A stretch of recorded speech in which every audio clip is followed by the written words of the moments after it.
wanted for some peace of mind, but TikTok said a gator drove a jeep through the blinds. Together, as we initiate chaos theory guarantees that we'll play like lightning shots, sounding like thunder. For every time in the face that it hits us, we're faster. Well, they should know by now. They see the world keeps trying to shake us. It only waits us. The pendulum swings. The pendulum swings. It's in a beautiful darkness. Only another. It's full steam ahead. Full steam ahead. All about the Betty Express. Misdirected from the start. It's a runaway train. Come on, freight train. I come a freight train. In a beautiful darkness, the Betty Express. In a beautiful darkness. Well, good afternoon. We are waiting for the court to come back. Now, the judge did send the jury away early and had some talking with the lawyers. What did you miss this morning? We had, let's see, we started out with, oh, good Lord, Flores. I only got a little bit of her, but she apparently was very, very off on her timeline. I was out with Mr. Mo, so I am not too sure about that testimony. And it seems like there was also testimony while I was out of a parent whose child had been injured in, I think, room 112. So I can imagine that those were pretty emotional. Then we had this counselor, and she was a counselor for Uvalde School. She was there during the incident, and the state brought her on to talk about sort of some of the issues and signs and symptoms of PTSD. She started tearing up and crying, so it was a little odd how emotional she was. And she does have a master's degree in counseling, but it was just very odd that they would allow someone, a professional, to interview and interact with children who has also been in a traumatic event. She seemed to still be processing her own experience, so it did seem very odd that they would let her counsel children who had also been part of the event. Because it does seem like she's still dealing with her issues, rightly so. So that was really odd.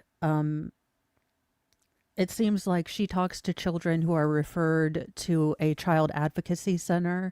So I don't know if she was brought on to talk about all the children in the elementary school. She gave a lot of vague answers, and the defense didn't have a whole lot to cross her on. So, I mean, besides a couple, points about how traumatic situations can affect how you interpret your surroundings, can lead to maybe audio exclusion and things like that. And then we got started talking to Mike Weskull, the training, I guess the man who made the curriculum for the training that Adrian went to in 2018. We got through that. We were getting to the point where the state was going to introduce pictures of Adrian at this 40-hour training, and then the defense had some issues with those. So the judge sent the jury out to lunch early and told them to be back a little early. So maybe we'll get a resolution on what caused the sidebar and this kind of break. It does feel like we're missing a lot of this trial, not getting to listen to the arguments that the lawyers make about, exclusion, inclusion, and we don't generally get sidebars. We usually get to hear them argue different things.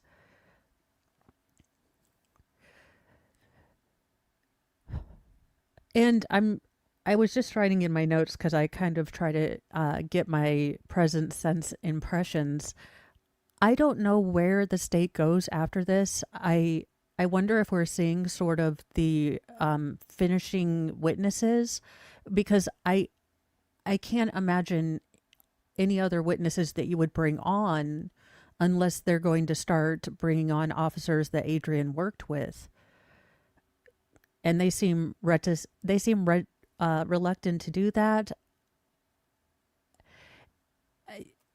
At this point, I should know where a case is going, and I have not one doggone clue.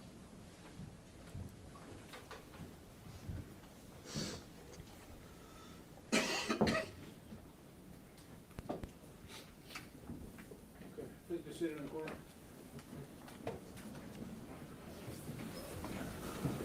Mr. Turner, you can resume your direct examination. Thank you, Your Honor. Just to kind of close this out, the name of your enterprise was, Charlie Mike Enterprises. so that's the name of the business that put on active shooter training. Yes, sir. And is that the same for Alert? Is the name of the company that puts on active shooter training? That is their name, yes. But they're associated with the Texas State University. I'm sorry, sir, please say it again. Are they associated with Texas State University? Yes, they are, sir, as far as I know. And you just looked at State's exhibits 916 through 920, is that correct? Just before the lunch break? Yes, sir. State offers exhibits 916 through 920.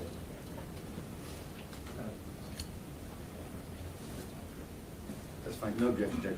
They're admitted.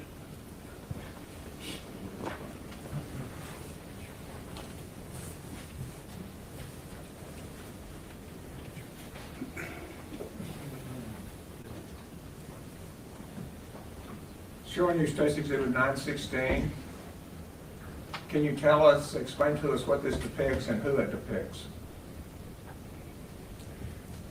This is And thank you, really, ACAP Man, for gifting 5 memberships. And those went to Pernilla, Hey Joe, Captain Kern, Deviance Moore, sorry, and Kathy Trout. Congratulations. Welcome to the Church of Mo. We have Dark Chocolate Sarcasm and Gummy Nerds today as our emotional support snack. I've lately been in a Gummy Nerd stage. A couple weeks ago, it was a Jelly Belly stage. appears to be Officer Gonzalez. We are doing, if I'm seeing this correctly, sir, this is usually the first day, first few minutes of training. We're learning to walk, move, and shoot. And what does walk, move, and shoot mean? Well, from a stable firing position, affectionately it's known as the Groucho. Your weapon is up, all right, shoulders, elbows are tucked in, and you're not walking straight up, you're not walking super bent knee either. It's a nice, steady firing platform. If you walk and shoot standing up, your weapon's going to be doing this, or possibly even this. All right, so this particular way to walk, that's what that teaches. And State's Exhibit 917. Same drill, sir, or it may be another part of a drill that I can't really tell. Looks like the background is fairly dark, so it may be after hours. And on State's Exhibit 916, it was Mr. Gonzalez was in short sleeves, and in this example, there is at least one sleeve covered. Is that correct? Appears to be so, yes. Does that indicate it's a different drill? Well, its clothing doesn't really indicate it, sir. It's just what is going on in that particular drill. But it is a different picture and a different drill, yes. Okay. State's Exhibit 9. Wait, for tactical paintballing, he needs a sleeve guard?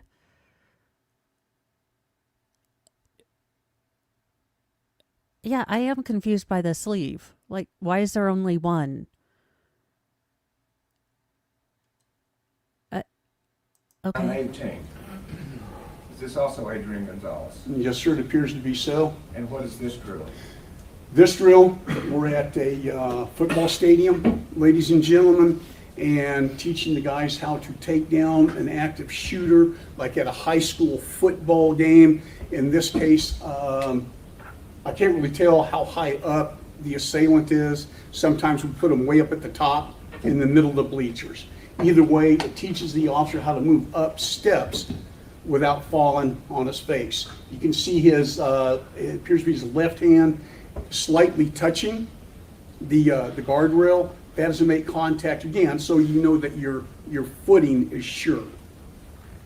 And State's Exhibit 919. Okay, those are the false panels. You can see the walls. In this case, these walls are like about 7 feet tall. This is known as the heavy head. You can see the two officers. They actually would be moving down a hallway.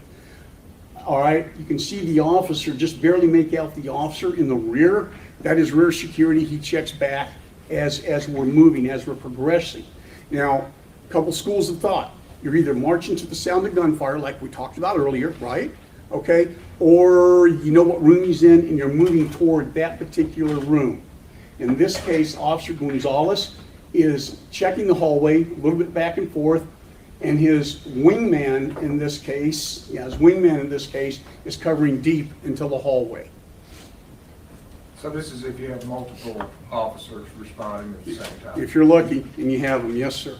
And State's Exhibit 920, is this also Officer Gonzalez? It appears to be so, yes, sir. And when I say Officer Gonzalez, are we speaking about the same Adrian Gonzalez who's at the far end of the tape? Yes, sir, we are. And when was this course taken? If I recall right, April 2018. I can check my notes again if you wish me to. Pass the witness.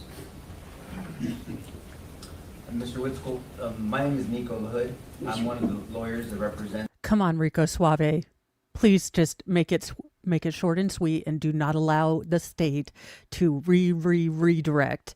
Do not get sucked in. We do not need to listen to mansplain 2000 for more than 10 minutes. Mr. Gonzalez, we've never met before, correct? That is correct, sir. Have you testified before? In what manner, sir? Here or? No, not in this trial. In Well, any as a trial. police officer, yes, sir. Yeah. Have you ever testified as an? What did I just miss? You missed the fact that they showed pictures of. Basically, he taught Adrian how to walk upstairs correctly without falling, and they were playing, tactical hallway with plastic sheeting in a field to simulate real hallways. So, paid a lot for shit equipment. Pretty much. Because how much are you going to buy into this is a real simulation and really train your body for all of the physiological adrenaline dump if you know that this is a bunch of plastic sheeting in a field? You don't. I mean, they would have done better at a paintball field. Yeah. I don't know. I am so confused. So the paneling, they had gaps. So the paneling wasn't even together when they were simulating hallways. Oh, good Lord. And then he was asked if he ever testified, and he said, in what manner? Oh, for fuck's sake. Expert before. No, sir. Okay. So this is the first time. Yes, sir. Okay. And so you understand cross-examination. I'm going to ask you questions. If you don't understand my question, then please ask me to repeat it, okay? Yeah, I understand, sir. Okay. So you gave us some of your experience. You served 3 years in SWAT with the Dallas PD, Yes, sir. and then you served our country in the Marines. In the Marine Corps, Thank yes. you for your service, by the way. And so you did, I think you said you used kind of your experience in embassy sweeping. Embassy clearing. Clearing, but you were sweeping a building. I'm sorry, I'm using a term of art, right? Understood. So embassy clearing to formulate this curriculum, Yes, sir. right? And I think you alluded to it on direct examination. Your curriculum is, in your opinion, a proper way to handle active shooting or some type of involvement tactics with these officers that you're training, correct? Yes, sir. And you said it on direct that other experts may have different opinions and different curriculums. That is correct. Your curriculum is just one way of doing it. One of perhaps many. Perhaps, yes, one of many ways of doing it, correct? So they, and still, they stopped And so one of using many. him. Yeah, and I think, maybe there were better options, and the Or, defense is being or real. cheaper, which means that they might have retrained Adrian and Yeah, others on worse tactics. Which also goes back to the school board. yeah.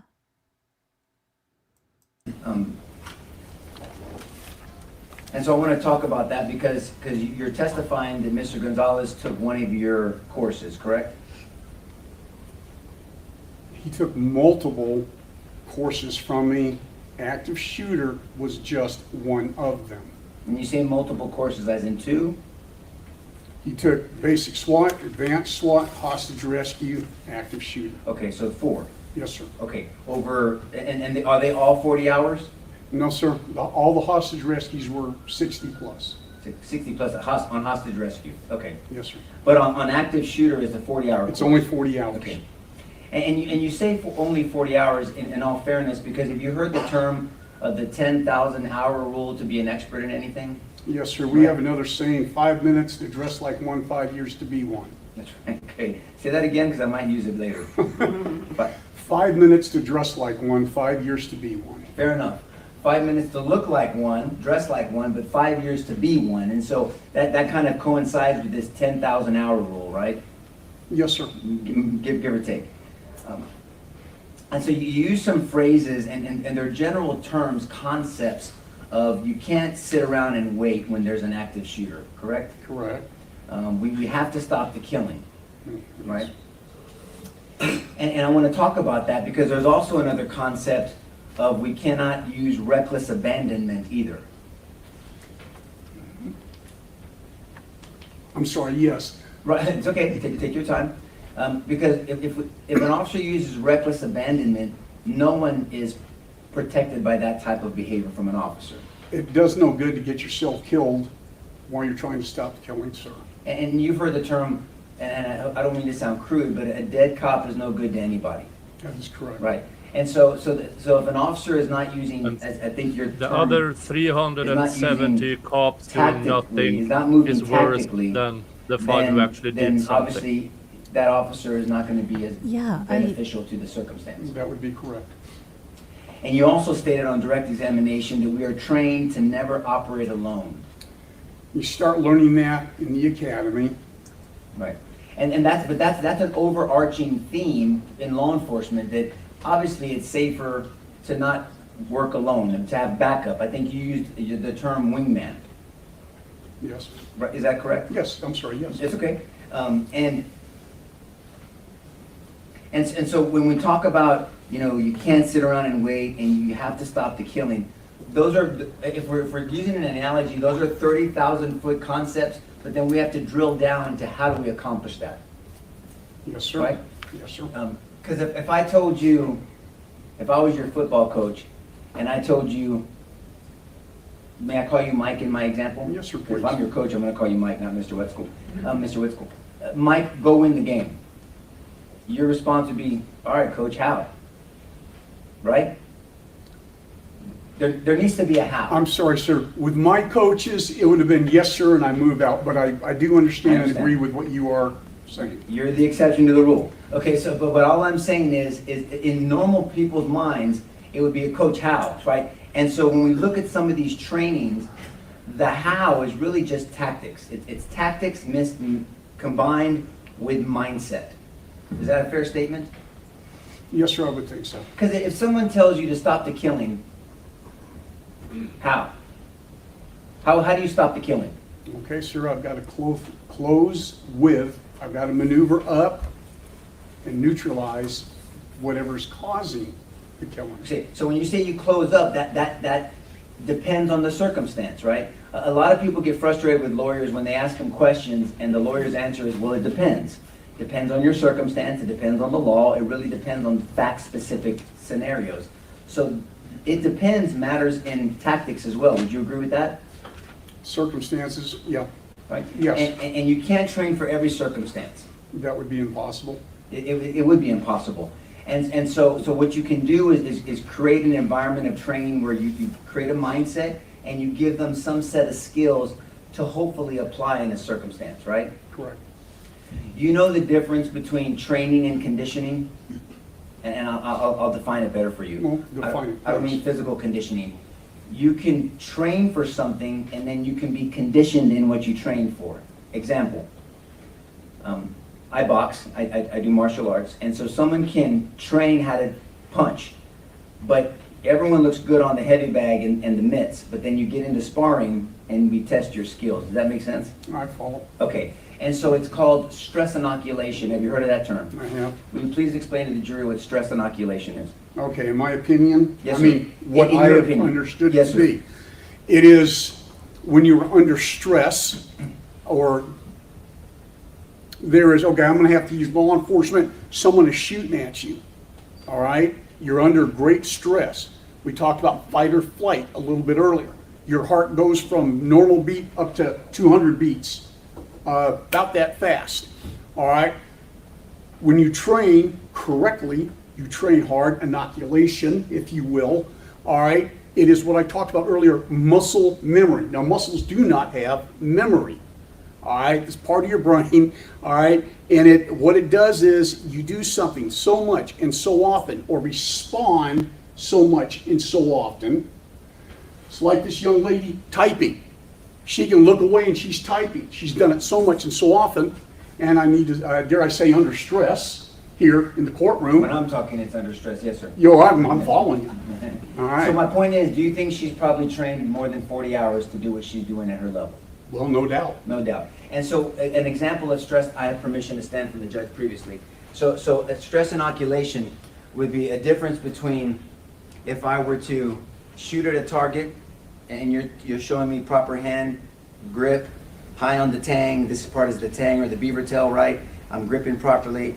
We'll talk about hand grip in a second. I'm shooting, pop, pop, and I'm putting off rounds. 2 rounds within 10 seconds is a pretty easy shot, right? 2 rounds sir. in 10 Yes, sir. seconds. I mean, Yes, that's sir. Yes, easy, sir. right? Anybody. Now, stress inoculation would be if I holstered my weapon, and you remember what horses are in basketball where you run up and down the court? I never played basketball, Okay, well, sir. you know, if you had me sprint. Sir, I'm following you. Go Okay. ahead. Let's say you had stress inoculation example would be I'm holstered, I'm in my uniform with my vest and my boots, and I'm running up and down 3 times. I come back to the same, as I'm coming up, I'm drawing my weapon, and then I'm You're engaging and the now I'm target. engaging, but I have this stress Yes. response because I'm breathing heavy because I've just put myself through some stress physically, right? That is correct. Okay, so that's an example of stress inoculation, and that matters. Because then you're not only training your body, but you're also training your mind, your focus, your attention, right? Correct. You're also trying to prepare the officer for tunnel vision, because that's just normal under a stressful situation. Officers that normally, like right now, Jason used this example with another witness. Right now, I can see Mr. Turner, I can see his investigators, I definitely see all the jurors, and the bailiff and the judge. I'm not focused on them, I'm focused on you, but under stress, my focus comes like this. And if you're my threat, I'm just focused on you, and I won't see all these other things. Yes, sir. What you're describing is affectionately known as tunnel vision. Yes, sir. That's exactly what I was talking about. And they've heard about tunnel vision. There's also auditory exclusion, where I'm listening for things, but under stress, I won't hear normal things, and I exclude certain things that I don't think are relevant to my mind, essentially. Essentially. Okay. There's perception distortion. Under stress, what I perceive is happening may not really be what's happening, right? Is that correct? Say that again, sir. Perception distortion. Stress can make you distort what you think you're being perceived. And that's why officers train under stress, so they can make the right decisions. That is correct. Okay. And there's also time distortion. Under stress, something that took 5 minutes may seem like 3 seconds to me, or 5 seconds. Yes, sir. Okay. These are just general concepts, by the way. Yes, sir. Okay, so when someone is coming into a course, is it fair to say that you make an assessment of the people before they go into your course. Muzzle discipline. That is what, sir, Yes, sir. the first day, Yes, that sir. slide that you showed just a moment ago, all right, and I talked about doing the Groucho. That is what that is for, learning to move and shoot. The stress is in the class already. I'm not standing there yelling and screaming at officers. We don't need to do that, Sure. all right? But you're making an assessment of the officers because you're going to be working, even though you're just using these not real weapons, right? They're soft weapons. They're soft, but still, you fight like you train. You've heard that term, right? That is correct. And so, and you're trying to do muscle memory and condition yourself. Mm-hmm. So you're looking at muzzle control. Can I sweep you, Greg? No. Okay. So if you're going to see if officers are doing this kind of stuff, or if they're not controlling, having discipline of the muzzle, whether it's a rifle, a long rifle, or a handgun, you're assessing them. You're assessing their grip, how they're holding. You're assessing whether their hand is a combat grip. A lot of people, nobody shoots like this anymore, right? The teacup and saucer. I can't see what Well, you're I know. doing, I don't sir. like to even point a fake gun at people. So it's like this. No one does this anymore, right? No, they shouldn't. And remember, people used to do the weaver in the old days. Weaver and the isosceles. And yes, sir. now it's more isosceles where you're squared up, Yes, sir. right? And so you're assessing all those things on people before you start this course because you're going to take them further into tactics, right? That is correct. And so that's what we saw on State's Exhibit.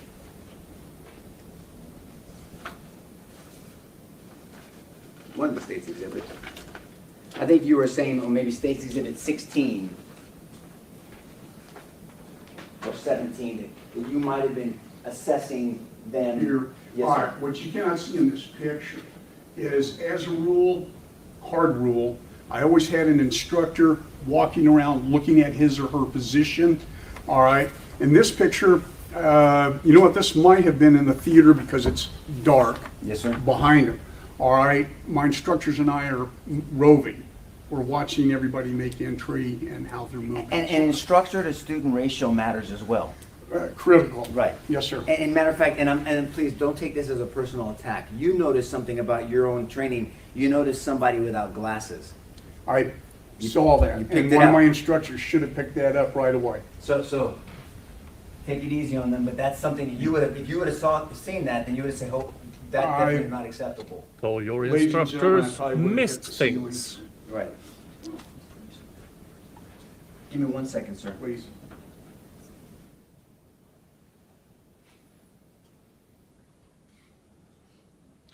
The defense is really good at not using Adrian as an example here, because And so you they're just really said avoiding that you have hundreds of pictures of your students. avoiding for this trainer to opine on his actions or inactions. Yeah, and I think they're doing a good job of explaining. I tried to do the math, and I don't know how 40 hours in 3 years, what percentage that is of training, of time. 50. It's 162 weeks times 40. Well, it's 1 in 162. I don't know. But basically, I would be shocked if they didn't make the point at some area that it's incumbent upon either the district or the police department to continuously train on these things. And if they don't, these aren't skills that you can just keep, 140 hour at a time.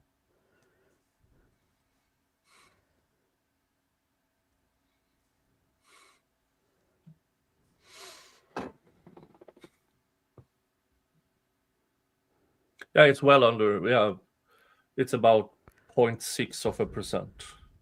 Yeah, so if you think an officer is required to go to the range, I don't know, qualified at range once a year, do they have to qualify in this training once a year? Or is this just one and done and you've done it and you don't get any further training, or it's incumbent on you to do further training? I don't know what the standard is for how they're supposed to personally keep up with training and that kind of stuff.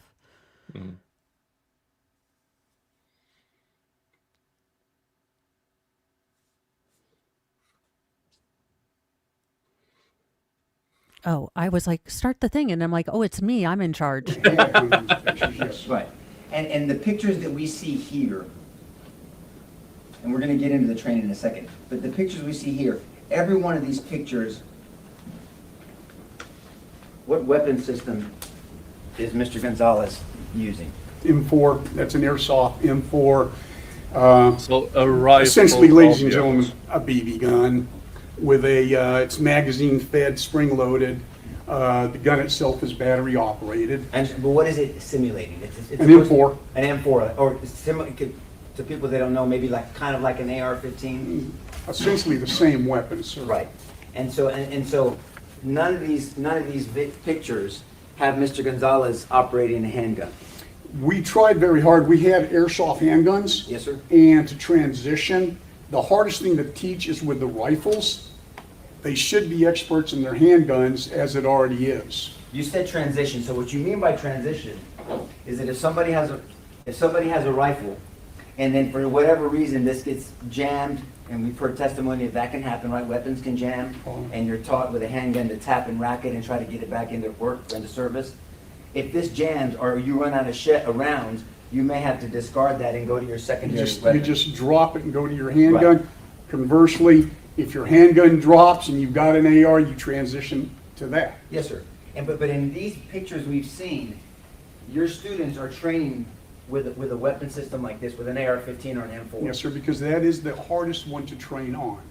I understand, but that's the one you recommend somebody handling a school shooting or an active shooter. You prefer a weapon like this, correct? I would prefer it.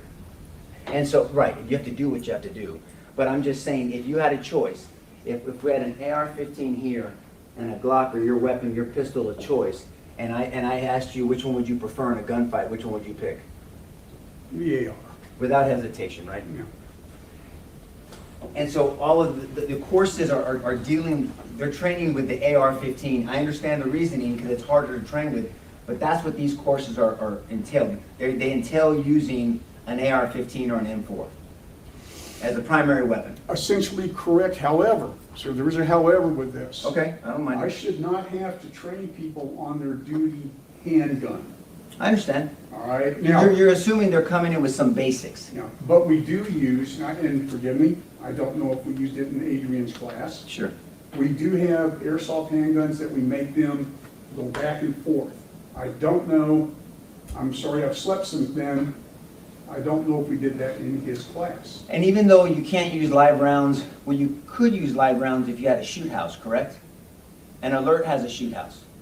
Oh, really? They do, my personal opinion on actual shoot houses, they are extremely dangerous and people have been injured. And you said your personal opinion, correct? Because other people have different opinions. They love them. Right, but just as an example, a shoot house is an actual house, and there's places where the supervisors can observe from above.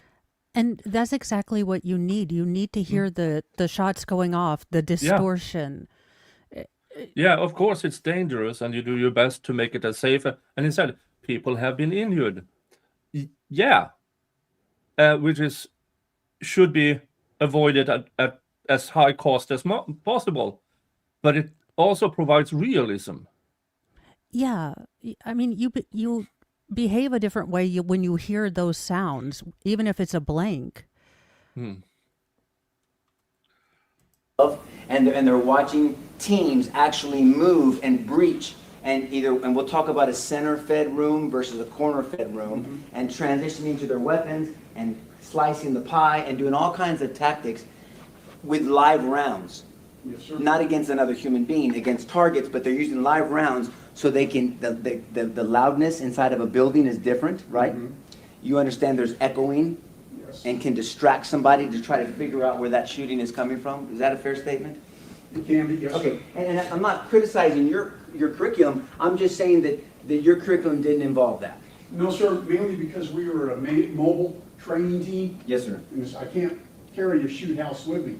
However, there were places, Asheville, North Carolina, that I didn't do this as Charlie Mike, I did this when I was teaching with Texas A&M, that they had a really nice shoot house. Down at Texas A&M, they had at the time a nice shoot house. Yes, sir. All right, so yes, but With Charlie Mike Enterprises, as a rule, no. I understand, because you can't take a mobile sheet house with you, it has to be set.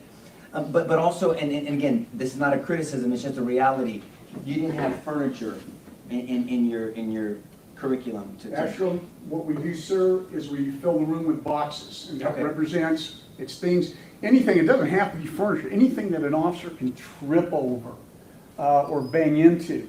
All right, we set these boxes up in the room, and there's a lot of them, and if you touch it, it's a do-over.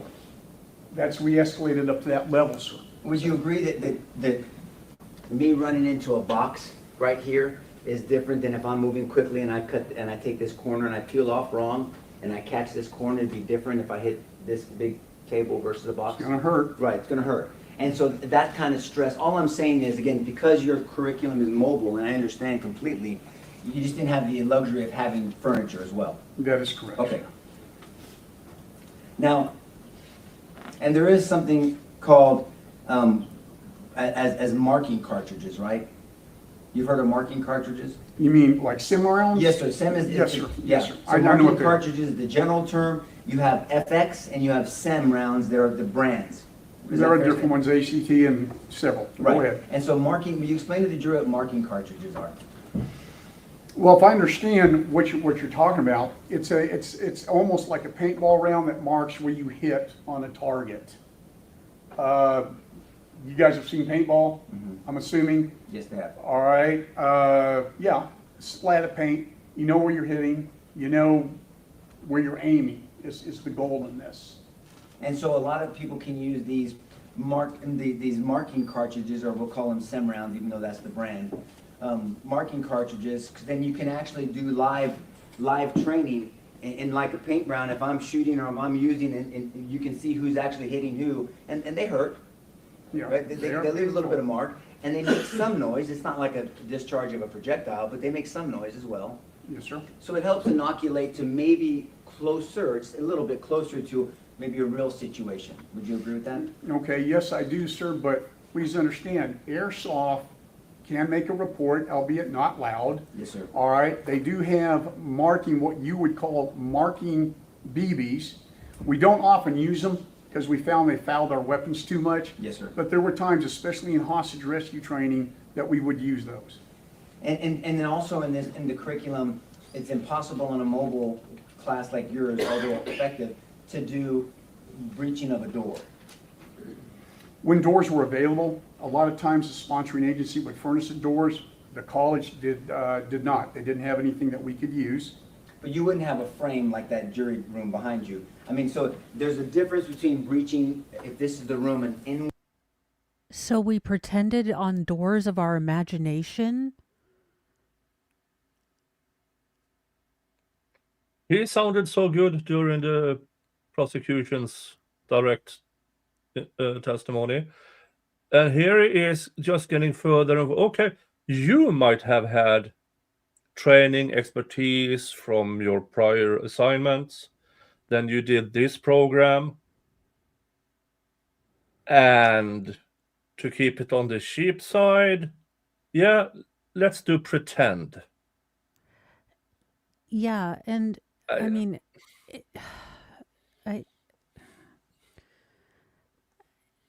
When doors I was were kind of worried available. when they brought this guy in. I thought Yeah. he kind of sounds like he knows what he's doing. I should have waited for cross. I always Yeah. wait for cross. Always wait for cross-examination. Inward swinging door and then an outward swinging door, right? I mean, that's a big difference when you're trying to breach. That is correct. And with an outward swinging door, there's a lot of things to negotiate, meaning you need a tool to get into it. Yes, sir. Maybe a Halligan tool, Yeah. hooligan, Halligan, but some type of pry bar, and then you need a sledgehammer to get that in there, and then you have to pry it open, and you need 2 or 3 people to actually do that process on an outward swinging door. It is complicated. It's complicated, and because it's complicated, it's not safe. Right? I would say essentially I correct. mean, so if you have somebody, if this is our room, if this is our door, it's an outward swinging door to Mr. Turner, and so there's someone in this room, and you have no idea where, and that's part of the training. There's someone waiting for you, wanting to cause harm or cause someone else harm. it's much more complicated because you're trying to pry and you're trying to negotiate this door and then get in and tactically see what you have to do when you peel off or confront the attacker. Correct? Correct. That makes it more dangerous for an officer. And more difficult, yes. More difficult, more dangerous, and that's why that you should have, it's suggested to not do that alone. That is correct.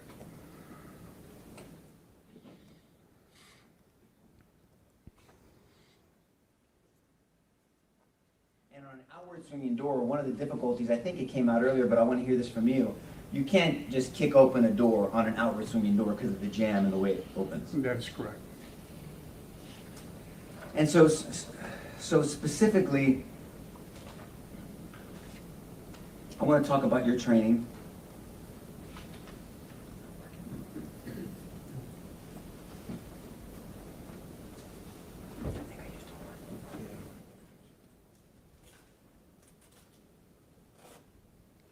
And I'm not going to criticize it, I just want you to emphasize something for me, okay?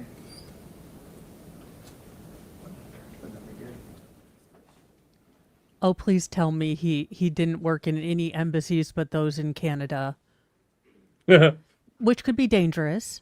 Yeah, there are moves I'm handing you what's been marked as Defense Exhibit 10 for and very, identification only. very dangerous You moves. recognize Defense Exhibit 10, bunnies. do you not? Yes, sir, I do. Okay, you already know what I'm going to show you, right? Yes, sir. Okay, I'm going to stand behind you for a second, is that okay? That's fine. So Defense Exhibit 10 is a copy of your curriculum, correct? That is correct, sir. And is it fair to say that it's a fair and accurate depiction of your curriculum? If you want to look through it. I don't need to, sir. What specific question? Judge, we move into evidence defense. Submitted. Thank you, Judge. So, So we can read. yeah, that's interesting. The As part of state the didn't course enter the rationales is curriculum. Active shooter situations. The defense did. Yeah, I that's didn't catch odd. that during. Well, it's also interesting that, yeah, none of this is making sense. But it will be interesting to find out if the alert program does promote, having a wing person, because he seems to be very kind of derogatory on, other programs recommend that you wait because, it can be dangerous, but I say go forward. Evolve quickly, and there is no way to anticipate their course or direction of action. That is correct. Unpredictable. Yes, sir. Right? It might start one way and then end up in a completely different way, correct? And is that a yes, sir? Yeah, I'm sorry, You yes. don't have to say yes, sir, to me, but just for her, you can say yes at least. And so, is it fair to say that you've never heard of an active shooting situation, especially a school shooting, that ever started with a crash? You refer to a car crash. Yes, yes. Thank you for that I've clarity. never heard of Yeah, it. because normally someone that is that sick in their brain and want to do something evil like that, they're very calculated. They get there unassuming because they don't want to give anybody notice to act and do the most amount of damage as they can, correct? And so Yes. they don't want to get in a crash. So the fact that there's a crash is not normal for an active shooting situation or a school shooting, right? The only one, sir, that actually comes to mind is San Bernardino, and that was more terrorism than it was, but they did shoot quite a few people. Right. And so on course objectives, you have survival tips, you have negotiating, because that's part of it, right? You have to negotiate with somebody if there's a hostage. Okay, potentially such. Yes, sir. Okay. Right. Yeah, you're trying to cover all the scenarios. Would you agree that there's a difference if you look at that board over here? I saw it, sir. Okay, yeah, you're on it. Okay, so then active shooters, you have I don't have my glasses, barricaded subjects, and then you have potential hostage situation, correct? Yes, sir. Okay, and all those can stem from what you think is an active shooter initially, right? It can initially start as an active shooter, that would be correct. It says on negotiating overview. Should the suspect or suspects barricade themselves and or take hostages, the first responders must be trained to de-escalate and control the situation through clear and concise negotiations. It is called first responder negotiations, and I recommend all police officers take that course. Okay. Your course? Any course on negotiations. I thought you were trying to advertise. Okay. No, Isn't sir, I'll be that one trying of to the have fun. I'm issues? just making sure. They try to catch this and then he barricaded themselves, and then it was a stalemate for over an hour. So that was according to your damn curriculum. Well, and it was according to the chief deciding that it had become a barricaded subject situation. Now, is he going by his training? I don't know because we haven't heard from the chief. Yeah. I missed the laughing part here because this is probably the first time I've seen Adrian crack a smile. Yeah, let me. So can you go back a few seconds? Yes. Negotiation. It is called first responder negotiations, and I recommend all police officers take that course. Okay. Your course? Any course on negotiations, I sir. thought you were trying to advertise. Okay. No, sir, I'm retired, I Okay, farm. I'm just making sure. I'm just making clear. Okay. And because of the different terrain, we feel officers need to train in these locations, in the actual location of a school, churches, movie theaters, strip malls. That's always the optimal position, is to train in the actual location, right? That is our curriculum. Yes, sir. And sir, please understand, ladies and gentlemen, I am not, even now, I'm not allowed to disrespect, show anger, or say my training's better about somebody else's training. Please understand that. I do. All right? I felt that we had to train Didn't you on all these start other out with that? locations. Shitting people on do not. other And you're being trainings? very respectful. So respectfully, you can disagree with someone else's opinion on training. Yes, sir. And respectfully, they can disagree with yours. I would hope they'd be respectful. Yes, of I mine. do Yes, too. sir. I wouldn't tolerate it. But all I'm saying is these are just different people's opinions. These are suggestions. Yes, sir. They're not mandated. These are suggestions on tactics. Is that a fair statement? Fair. Okay. And on clearing entry, you have 1 man and 2 man, correct? Yes, sir. Under 1 man, it says CME, and that's you, right? Charlie Mike Enterprises? Mhm. CME does not endorse nor encourage, what is that phrase? Yes, sir, I don't have Well, it. I'm going to do it for you. It's okay. I got- Please read it, yes. CME does not endorse or encourage going it alone. Okay, may I clarify Of this? course, but is that what you? Yes, that, and it says it's there. All right, You go on and I'll ask you some all more right. questions. Ladies and gentlemen, please understand that I don't ever endorse an officer doing something by himself. But if people are dying, then you've got to get in there and stop it. The first part of our entry curriculum, sir, in the manual, all right, in the drills that we do, it always starts with 1 man. Under the guise that, sir, that 1 man can make a difference. Yes, sir. All right. Or 1 woman. Or 1 woman, Okay. yes, sir. So, and then it says, our goal in training first man entry and clearing is to give the officer the best chance for safety, survival, and success. That is correct. Because if the officer is not safe, then not only are the people he or she is trying to save won't survive, but the officer has to survive to make sure other people survive, right? That is correct. And that is how we define success. You have an alive officer that hopefully, God willing, can prevent more people from dying and have more live victims. Yes. Live people that have been put in danger, correct? Correct. Safety, survival, and success, right? Yes, sir. 2 man and greater numbers, these numbers significantly improves a first responder's odds for success. Yes, sir. So it's kind of a percentage thing, right? So the more the people, the more officers, first responders, the better the training and the better the conditioning through stress inoculation, then it raises the percentages of success, correct? Yes, sir. And part of success, and we're gonna say, in a situation where there's multiple deaths, unfortunately, if we can identify where the first responders prevented further deaths, even though one loss it breaks, I mean, it's not like it's a Yes, sir. success. But success meaning that you minimize the number of losses, correct? You are attempting to minimize. And so Yes, sir. in your experience, if someone's in an office building and there's an active shooter in a certain aspect of an office building, and first responders move in and they contain that person in one aspect of the cafeteria, the office building, that stopped them from going to floor 1, floor 2, floor 3, or other offices in that building if they contained them, It correct? is now contained, probably not controlled, isolated. So, Right. And those are different tactics, right? And another officer may have a different tactic versus your perspective. But what I'm saying is, if you can keep an active shooter in a certain area, and there's other people exposed, in my example, this office building, well then there's been, in big picture, there's been some success because the loss of life has been limited to this area versus the rest of the building. That is correct, Yeah, sir. folks, I know this sounds horrible knowing that 19 kids lost their lives.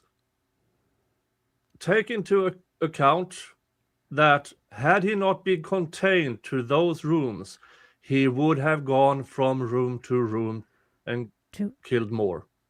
And he would have found open doors. I mean, Yeah. we didn't even realize how many because I was under the impression like maybe one or two or like, but It seems seems to to be be cultural. all but one or two did the Yeah, it seems magnet.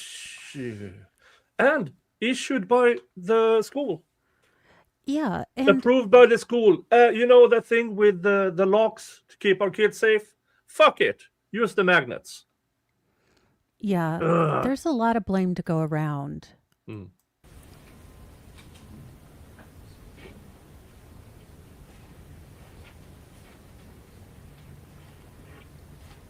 And I think you said on direct examination, we talked about it, but I want to talk about something specifically you said on direct. You said that there are curriculums that say that you should wait for 2 or 3 guys to show up before you act. Yes, sir, there is.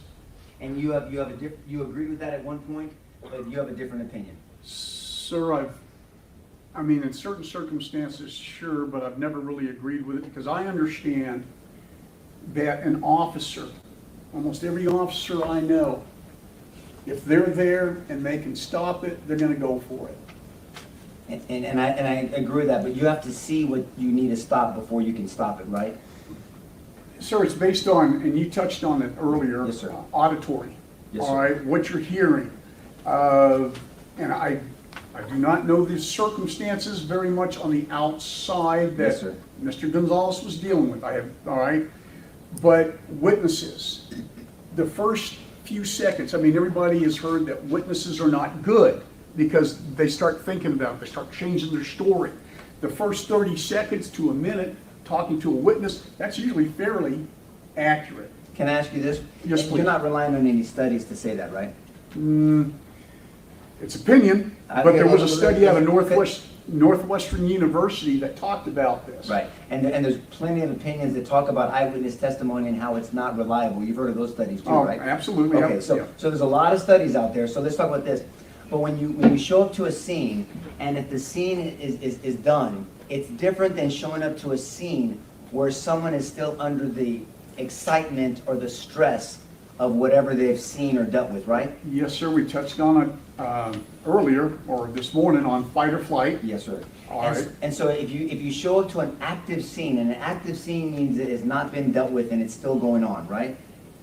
If you show up to an active scene and a witness is frantic and yelling directions at you, you're not suggesting that an officer should automatically just take whatever they say and then run into No, carelessly? sir. Okay. I'm not, but what they say if they're pointing, and I don't know the circumstances. I sir, understand you don't. But if they're pointing, if they're trying to give me some type of description, I'm gonna try and roll with it Sure. until or unless something better comes out. And so when you mean roll with it, you don't mean act on it immediately. You just mean assess it, right? I'm gonna start moving that direction, sir, based Well- on other information. And you're gonna give information to other potential officers, you have to communicate that, correct? That is correct. And if you get information that you realize as an officer, you show up at a scene and then someone frantically tells you something, and in your observation and orientation, you realize that's not accurate, right? It's not consistent with what you're seeing, then you need to pause and get more information, right, before you put yourself in harm's way or Would somebody depend else. on, well, yes, but it depends, how long am I gonna pause for? I understand, well, we can go back and forth on Yes, every sir, situation. I is understand different. that, and I'm not trying to be adversarial. You can be, I'm as I trying don't to mind, think this but I through. appreciate that. Yeah. All I'm saying is this doesn't happen in a vacuum. We're talking about safety and success, right? We want to make sure that The people are safe, but that includes the officer making a proper assessment, observing, orienting, making a decision, and then acting at some point, right? Essentially, that is Okay. correct, yes. And you said something, you talked about soft targets, right? That a school is a soft target? Yes, sir. Does the school not having locked doors make the school less soft or more soft? Well, it makes it more soft. Right, so doors that are not locked make that school more vulnerable. That is correct.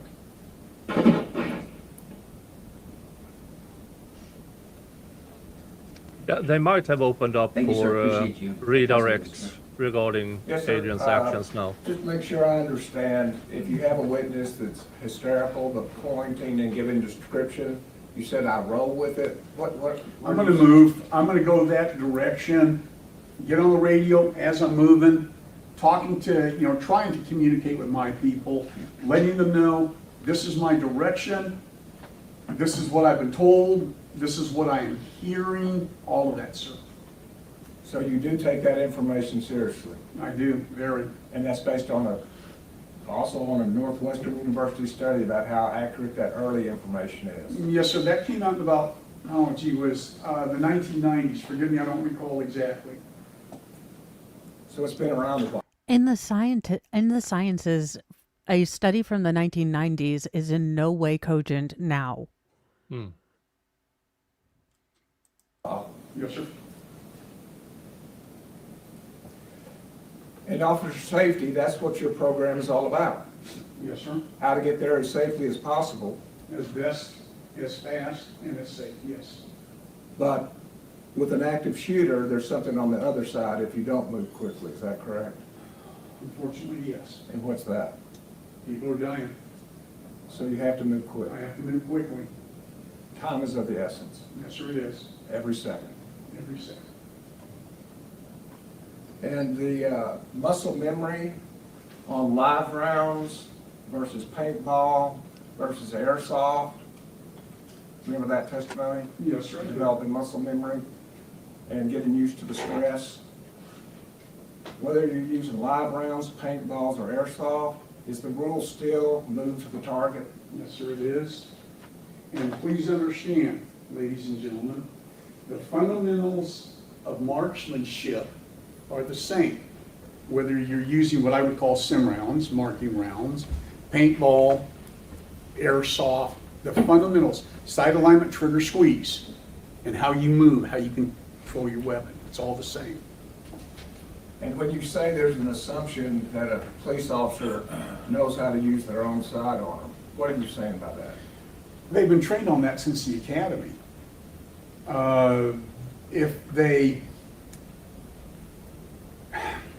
They've been trained on it since the academy. If they're a smart officer, they go to the range once or twice a week and train and practice with their own weapon. They make sure that they are equipped with the best weapon possible. Granted, most cities issue what they want you to carry, but I'm going to make sure I know everything about that weapon that I could possibly know. Okay. And so, are police officers certified on their weapons, or do they have to prove their worth on that weapon? Unfortunately, we certify only once a year. Qualified, we call it. It's not really certification. But once a year, people need to understand, ladies and gentlemen, qualification isn't training. It is the end of result of training. Makes sense? Okay. But as far as training, officers can go as often as they want. They may have to pay for it out of pocket, but yes, sir.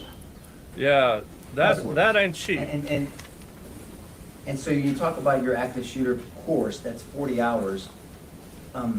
May I give you a hypothetical? Please. If you had a loved one that needed a very important surgery and the surgeon came in and said, I've had 40 hours in this surgery of training, would you want to use that surgeon or not? Certainly not, Okay. sir. May I need to qualify my answer on something though. Well, I know you're going to recommend more No, training. but it was another training company that pushed that we can't do more than 40 hours on Got that. it. That's where I was going, so please. I got it. But I'm making the point about 40 hours.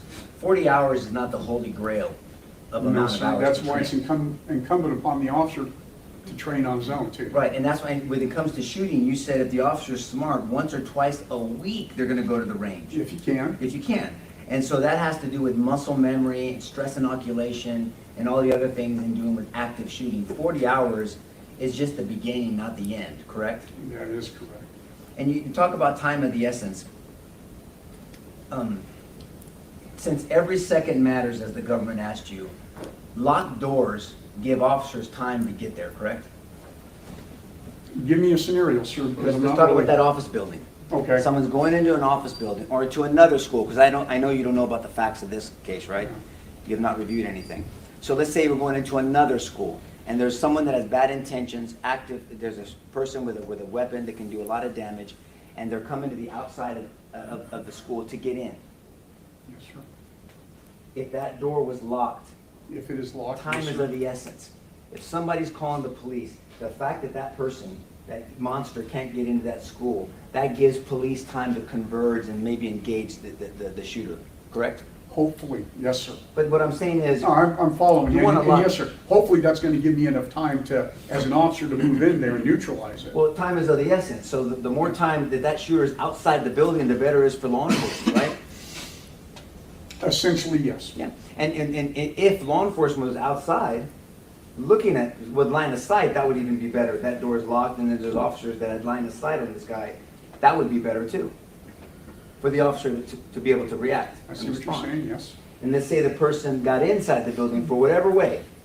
If the individual classrooms were locked, that time is of the essence.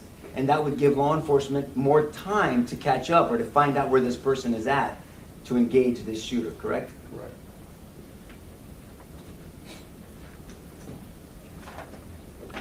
Now, when it comes to stress, you said something, and again, please don't take this as a criticism. I know you had limited things you can use when you have a mobile course. Because you were asked, I think Mr. Turner asked you about, does the curriculum discuss how to handle fear? And you say, yes, we discuss handling fear. Do you remember testifying to that? Yeah, that is correct. And I believe your answer was, you teach them to take deep breaths. That's one of the ways to get your heart rate back under control. Yeah, so the only way to handle fear is to put yourself in fearful situations. Is that a fair statement? Enough, that's fair enough, yes. That's stress inoculation. You Yes. inoculate yourself little by little. I mean, we do it in combat sports also. You do light sparring, touch sparring, then you do light sparring, and then you take then you go at it. Yes, sir. And now it's a full stress you're in. But you inoculate yourself little by little to that full contact fighting. And in Similar military, to they this. call it desensitization. You Yes. desensitize yourself to contact or to fearful situations or stress, and that prepares you for that. And again, you have to do what you have to do. This course didn't cover stuff like that. In lecture, as best we could. Yes, sir. In the field, no, we did not. Pass the witness, Judge. Just one question. If a door is locked, it can give more time to an officer to neutralize the threat, correct? Correct? Yes. That is if an officer is moving toward the gunfire, correct? Correct?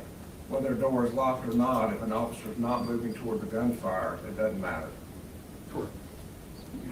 Is that correct? Say that again, sir. Yes, I think so, but say that Whether a again. door is locked or not, if you have an officer that's not moving toward the gunfire, it really doesn't matter. There It were doesn't help. other.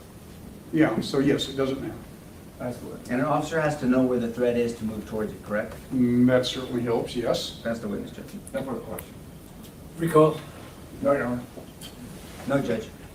Okay, sir, thank you very much. You are excused. Once again, the rule was invoked, so we'd appreciate it if you don't talk about the case until you're aware it's over. Understood. Thank you. The next one is please. This begs the question, why did they have to wait for approval then? These three people, if they had the information, say they had the information, wearing black, walking around with a gun, they are maybe 100 yards away. With a rifle, that's a good shot. Why Yeah, did they have to? I understand. Yeah, I've said this a few days ago. They have to assess, are there people inside that door?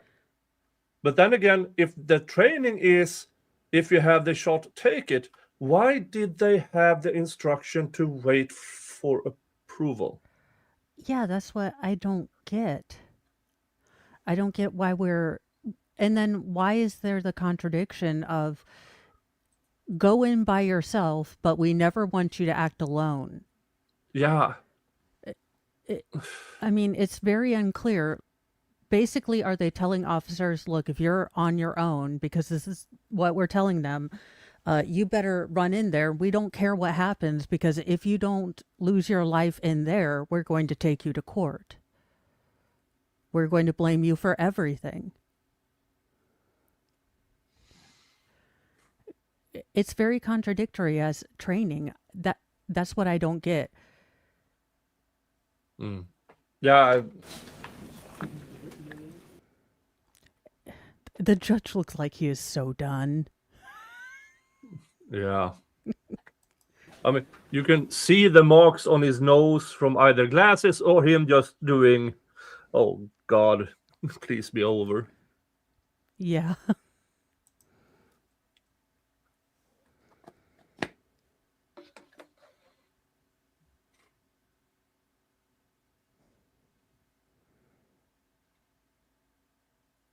All right, next witness. We might have, well, soon afternoon break. It's cynically, let's have the next parent. Yeah, I'm terrified that that's basically what we're doing. I just don't see where they go from here. We've had everyone speak. We've had Melody Flores. Mm. What else are we waiting for?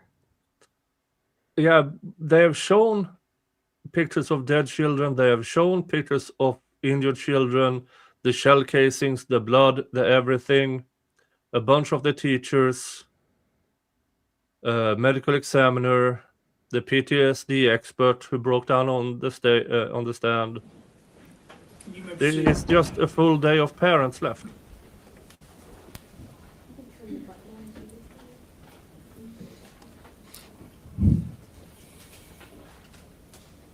Good afternoon. Please state your name for the record. Christopher Salinas, And Mr. Salinas, where do you currently reside? Don't give us the address, but just the town that you reside in. Uvalde, Texas. And in May of 2022, where were you living? In Uvalde, Texas. And I'm going to go ahead and take you back to May 24th of 2022. Are you the father of Samuel Salinas? Yes, I am. And just so we know, how many children do you have? I have 4. Damn it, Nick. Why do you have to be right? I mean, in this trial, it's not. The odds are low. Yeah. And is Samuel your third child? Correct. And what grade was Samuel in on May 24th of 2022? In 4th grade. And how old was he at the time? 9. 9 years old? And was he, where was he going to school on that day? At Robert Elementary. And who was his teacher? Ms. Garcia. And was that in Room room 112. room 112? And was there something going on that day, something special for him? Yeah, just a party after the day of school. Is it- Celebration of the end of the school year. Okay. And was there a award ceremony that day? Correct. And do you know if Samuel did receive an award that day? I do believe he did, yes. Okay. Now, you were at work that day? Correct. Okay, but did you receive a text from the school? I did receive a lockdown, I believe, text. Okay. And when did you become aware that it was something more serious, that it was a serious situation? When I got the phone call from the hospital. Okay. And was that the Uvalde Memorial Hospital? Correct. And when did you see Samuel on May 24th? After I got back from the call, then I left work. So it was about 2.5 hours later when I saw him. Okay, and what was at the hospital? Correct. And what was he at the hospital for? He was shot on his thigh. Yeah. Where was he shot at? On his right thigh. And did he have shrapnel in his right thigh? Correct. Now, does he still have those shrapnels and those bullet fragments in his right thigh? Yes. And what, is he able to resume activities because of the shrapnel? Very limited. Okay. Explain to the jury his injury. His gunshot wound to his left thigh. He can walk. Very limited. He has pain all the time on his right thigh. So he puts more weight on his left thigh, on his left leg, so he won't feel so much pain on this gunshot wound where he got his nerves and everything. So he complains a lot of pain through any exercise activities, walking, running. He'll do it, but then the next day he can't get up or walk or anything because of the pain is so severe for him. Okay. Now, is there certain things that trigger Samuel or bother him that you've noticed since May 24th? Mm-hmm. And can you explain to the jury what those triggering events are? Popping sounds, slamming doors, loud arguments, just violence on TV, things of that nature. What about any particular colors? Red. And why red? I think it's just a picture of what he saw in the classroom. Okay. And So the color red, that sounds like something the teacher had more of a problem with than the kids. have you seen Samuel disassociating with certain members of your family? Okay. And have you seen him instead only gravitating to certain members of your family? Okay. And who would that person be? My oldest son, Sebastian. Now, Mr. Salinas, is the child that you picked up from the hospital on May 24th the same child that was taken to school that day? No. Okay. No. That's the witness. May I proceed? I'm sorry. Oh, I'm sorry. That's me. Yeah, Mr. Salinas, my name is Jason Goss. I'm sorry to hear about how Samuel's still suffering. I am relieved that you still have it, and I just wish the best for you. Okay? I'll pass away. Redirect.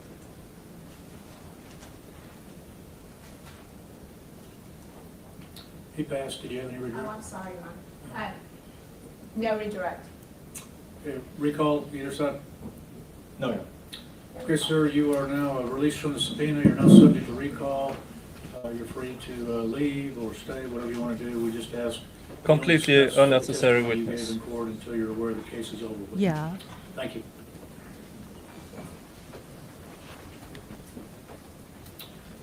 Next witness.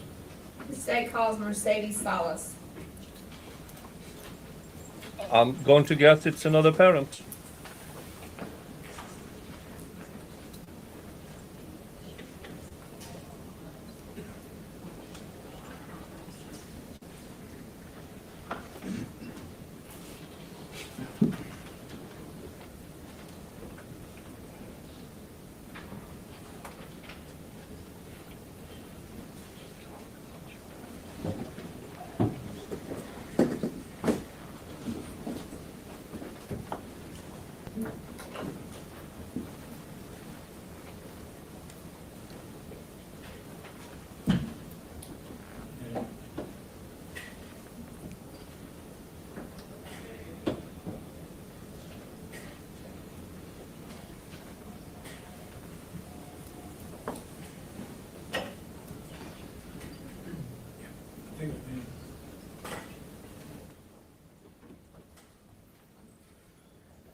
That's a good question. How many of these parents or teachers were angry about all the bailouts prior to this, considering that probably helped lead to the teachers being so unconcerned?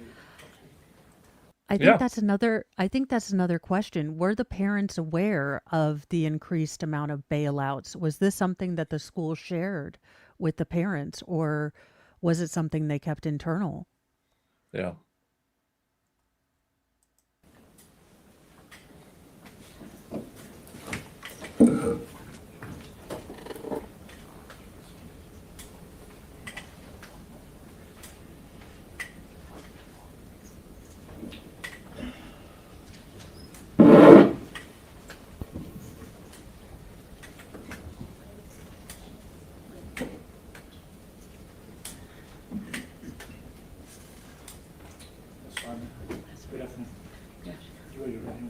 you solemnly swear the evidence and the testimony you're giving this cause will be the truth, so help you God? Yes.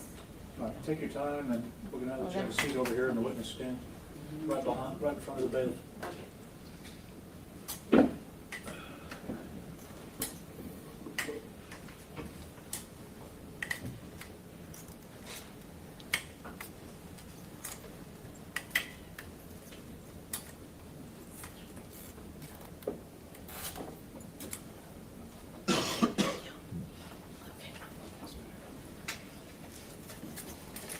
See, Good afternoon. Good afternoon. Please state your full name for the record. I'm Mercedes Salas, And Ms. Ellis, where are you currently employed? a Uvalde CISD, And what is your job position?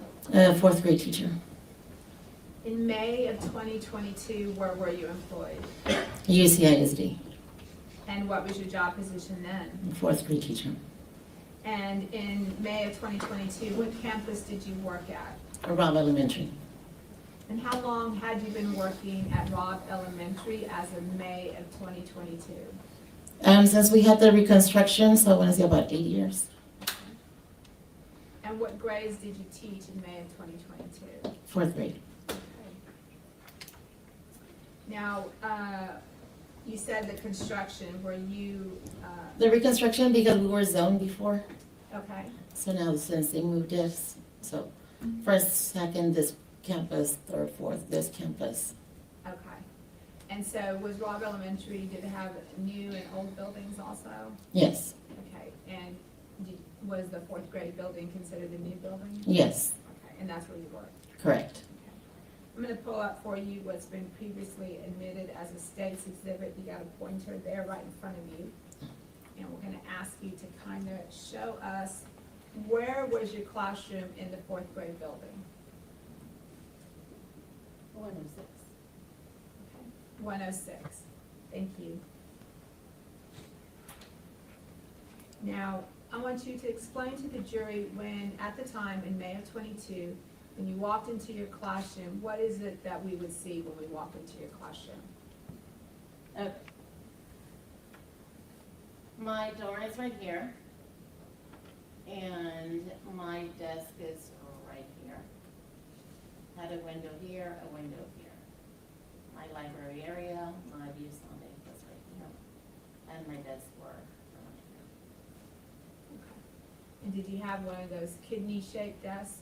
No, mine was just a regular wooden rectangular Okay, desk. It was a good size. okay, good. Now, did you began the year at Robb, so 2021, 2022 school year, is that right? Yes. Okay. And now, I'm going to ask you to explain to the jury as far as what your understanding is of what a lockdown is. A lockdown is we turn off the lights, make sure that our door is locked, and we are out of sight. And had you received training as a teacher for the Uvalde Independent School District on lockdowns? Yes. And who provided those trainings? Some years it was administration, some years we would have officers that would come and do our training, so it just depends. When you say officers, do you mean law enforcement officers for the Uvalde School District? Correct. Okay. Now, how often was that training? Was it once a year, twice a year? The lockdowns were once a year. Now, who provided the training to the children? We did, teachers. The teachers did? Okay. And what did you train them to do? I trained them that we have to hide, we have to be very quiet. And I always told them don't sit next to a friend because they were gonna talk. Okay. So, Okay. and I would turn off the lights and I would make sure our door was locked. Now, how often did the children receive training on lockdowns? Every single time we had a drill, Okay. we would practice our training. Okay. Now, as far as the training, what, you're sitting there with lights out, doors locked, everybody quiet. What are you waiting for to end the drill or the lockdown? Our admin would come on the intercom and they would tell us that it was clear and they would say it twice. Now, that's for the drills. What about if it was a real situation? We were told as some law enforcement would let us know somehow. Okay. So we just wait.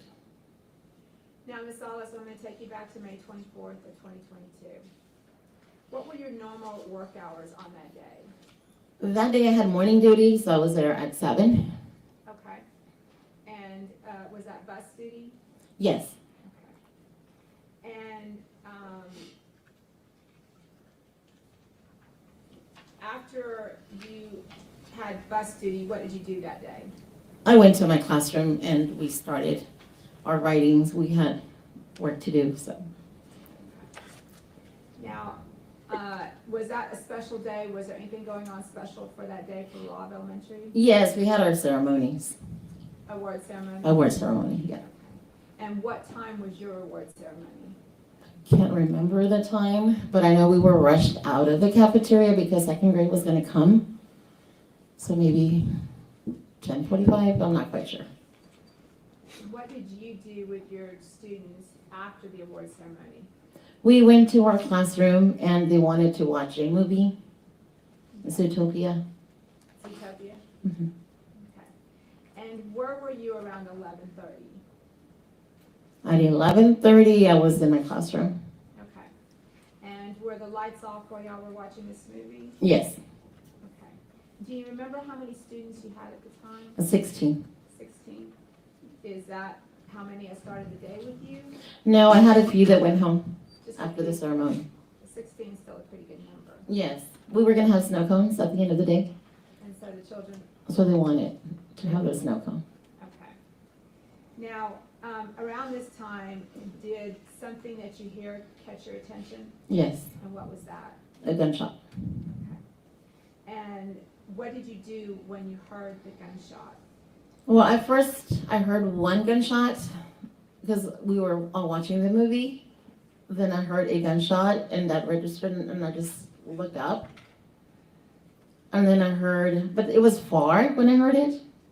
Then I heard a second one and that one was really close to the building.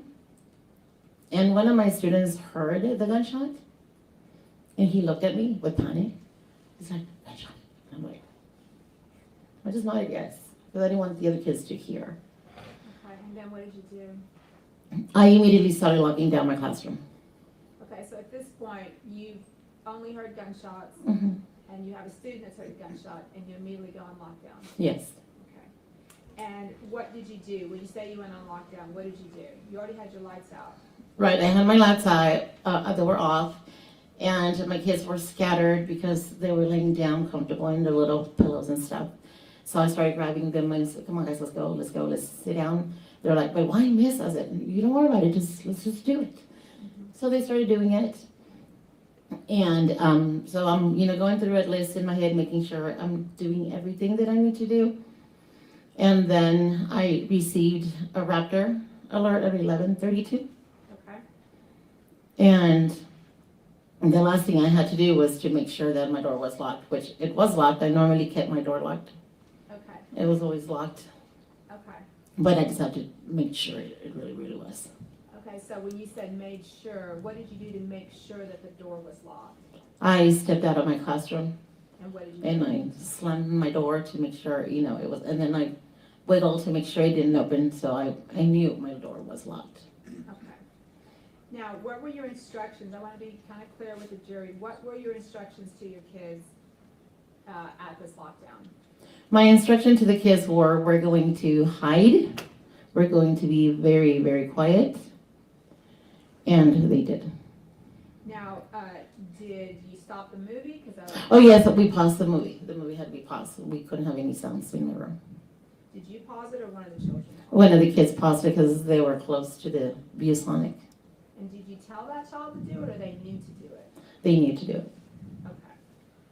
Now, at some point, did you look outside your window? As I was looking in my room, scanning my room to make sure all my kiddos didn't stay closer because I had some in my library area because it's a comfortable place. And I was in the library area, it was right above a window. Okay.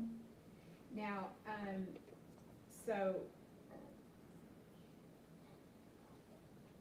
did any one of your students help you lock the door? No, they did not help me lock the door. I went outside by myself, but one of them was following me because every drill, he always liked to follow me, you know, to do the drill. He's like, Miss, it's just a drill, Miss. I can open the door for you, Miss. I can follow you. I said, this time it was different. I told him, you can't follow me. But he was relentless. I have to follow you. I do this every time with you. And I said, but not today. It's different today. And you knew it was different because why? Because I heard the gunshots. Okay. So at the time that you're locking the door, are you hearing more gunshots? At that point, no. I stepped outside, and because the way we were built inside, I was able to turn and I looked south just to see, make sure nobody was out there.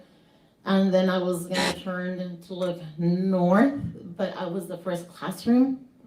But something inside of me said, don't stick your head out. Okay. So I did it, and I quickly went back into my classroom. Now, do you remember any odor at this particular time? Anything that Not at that time. okay. What were your students doing at this time? My kids were sitting down except for one student. Okay. One student was standing, and as soon as I went into my classroom, I saw him standing, and I was said, you have to sit. And I grabbed him and I just went down with him like that. And as soon as I did that, I heard a gunshot inside in the hallway. Okay. Now, while y'all are down and you're sitting down, what's going through your mind? Can you explain that to the jury? When I heard the gunshot in the hallway? Yes. Okay, when I heard the gunshot in the hallway, I immediately texted my family. Okay. And I said, gunshots in the hallway, pray for us. I texted my husband, my daughter, and my son.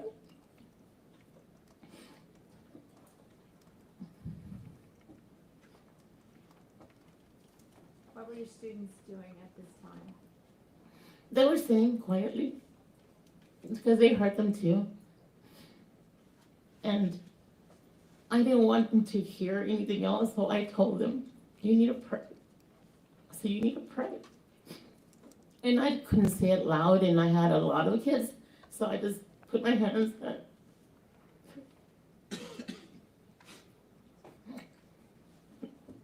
Now, what is going through your mind? Do you think you're sufficiently protected at this point? No, I knew I was not protected, and for that reason, I knelt. I was on my knees because I figured if someone comes in my door, I need to protect my students. So I looked at 3 chairs that I had close to me, and I figured, okay, I have chairs. I can throw chairs, and I can quickly get up. That's why I stay kneeling, because I can get up really quick, and I can just start throwing the 3 chairs that were right there close to me. And at that point, one of my students said, Mrs. Ellis, and I turned and I looked, and he had a pair of scissors. And I looked at him, and I'm like, okay. I didn't tell him to put them away because those scissors made him feel safe. Did any of your other students grab scissors? I think a few more, but I'm not quite sure.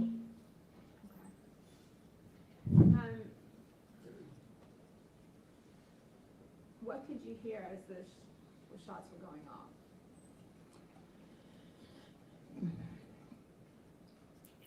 Before the gunshots started going off, I heard pounding. I heard pounding, like if somebody was pounding on my door, like the rattle of my doorknob. And then I thought someone's trying to get in my room. So I started praying. I was just praying to God, like, protect my door, shield my wall. And after that, then I heard a lot of gunshots. And after hearing so many gunshots, I started smelling gunpowder. Did you hear any children at this time? I heard kids screaming.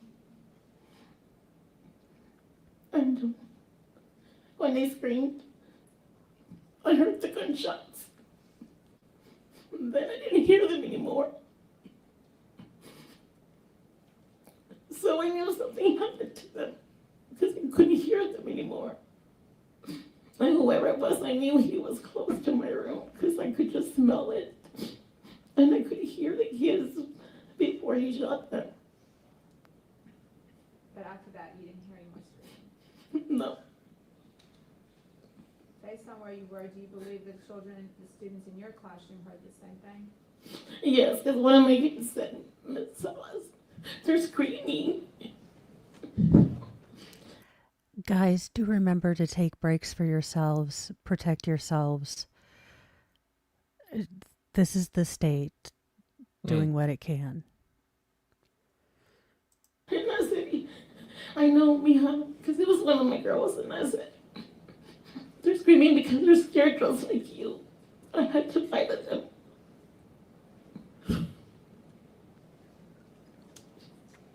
And what did you tell your children to do at this point? I just told them to keep on praying. Did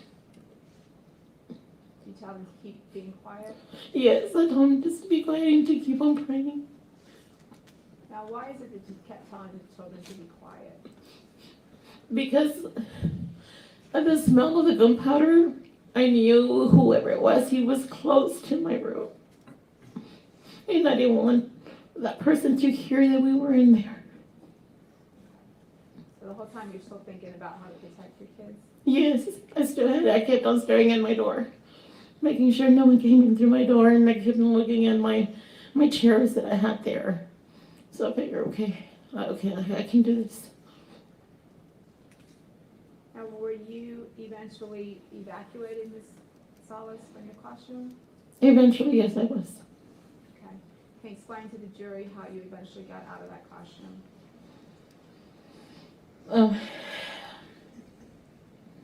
Someone through the window said, is anyone in there? And my kid said, Miss, someone's there. The police is there. And I thought, I said, okay, no, because they haven't identified. I didn't say that to them, but I was just thinking, in my head, I was like, okay, they haven't identified who they were, so we're going to keep on being quiet. And can you tell the jury why that is? Why is somebody saying, the police, but they haven't identified themselves? Why are you reluctant to respond? Can you explain to the jury why that is? Because they didn't identify themselves. They didn't say this is the police. Is that part of your training? Mm-hmm. Okay. So then what did you do? So then I told my kids to be quiet. And then I heard them say again, is anyone in there? They screamed, is anyone in there? And I told my kids, like this, like to be quiet. And then after that, I heard my windows breaking. And I just stared at my windows, and I saw a baton at the end. So I figured, okay, these must be officers, because who else would carry a baton? So that's when I told my kids, okay, let's get up and let's go. Okay. And were the officers rushing to get your kids out of that classroom? They were. Okay. Now, who was the last one out of your classroom? Me. And why is that? When my last kiddo got out, I turned back and I started walking back to my classroom, to the middle of my room. And why is that? Because I had to make sure nobody stayed frozen. And that was a possibility. It could have been a possibility. They were scared. But you wanted to make sure that every student was out? Yes. So I remember walking back to the officer that told me, ma'am, you gotta get out now. I remember walking in and I did my hand and I said, you need to wait. I said, you just have to wait. I have to make sure none of my kids are in there. So I turned around and I went back again to the middle of my room, and I looked and I looked and I looked again, and then I turned around in the middle of the room and I remember saying, okay, I'm ready to go. And is that when you exited the room? That's when I exited the room.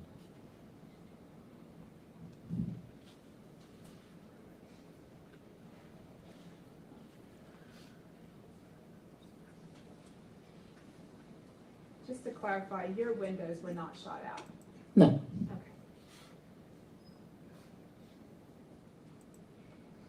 Can you explain to the jury what your thoughts are about your students that day during this event? My kids were so brave, being so close to danger. They listened to my instructions to survive.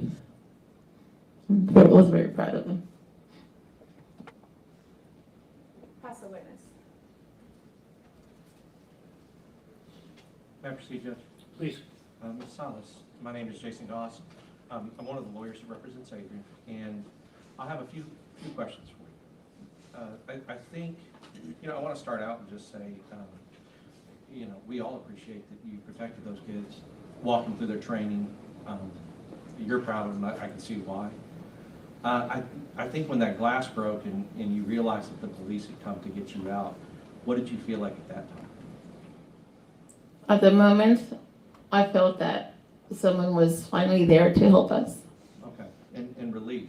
Yes, I did feel relief. Because I'm sure you had every right to, you thought, especially with somebody jiggling at your door handle, you thought you were ready to die. I did. I made peace with God. That's right. And that's terrible. It's terrible that anybody would ever have to experience that. I want to talk about, but when the police got you out, that was... A sign of relief. Yeah, sure. So the door handle, it's one of the things you testified to. You were very direct about, and even to the point of, you've already heard a gunshot, and that's why you're starting to lock down, right? Right. And you still go out of your room to make sure that door's locked. Mm-hmm. And I'm sorry, you just have to say yes or no. I'm sorry, yes. Yes, sure.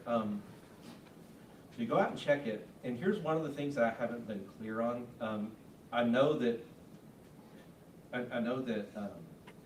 you have to use a key to lock and unlock the door. Right. And if the door is in a locked position, the ability is you can open it from the inside. Correct. But no one can open it From the outside. Right.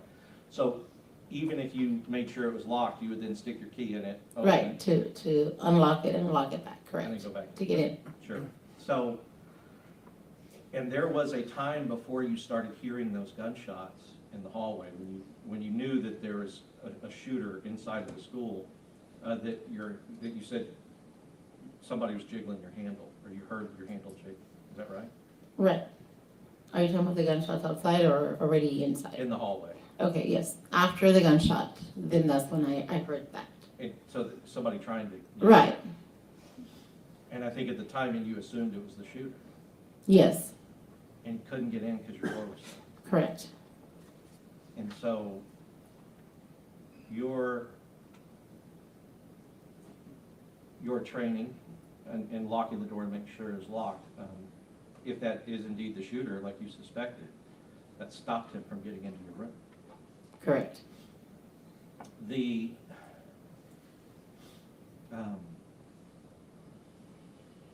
As far as I think I heard you testify that you had been, at that point, at Rob, you had been at Rob for 8 years. Right, since the reconstruction. Right, so 8 years to 2022 is 2014? Yes, about 2014. And it was your first year at Rob, 2014, but not your first year. And welcome, Squid Pro Quo Raiders. Do be aware that you are coming in on testimony from one of the teachers in the rooms affected at Robb Elementary, room 112.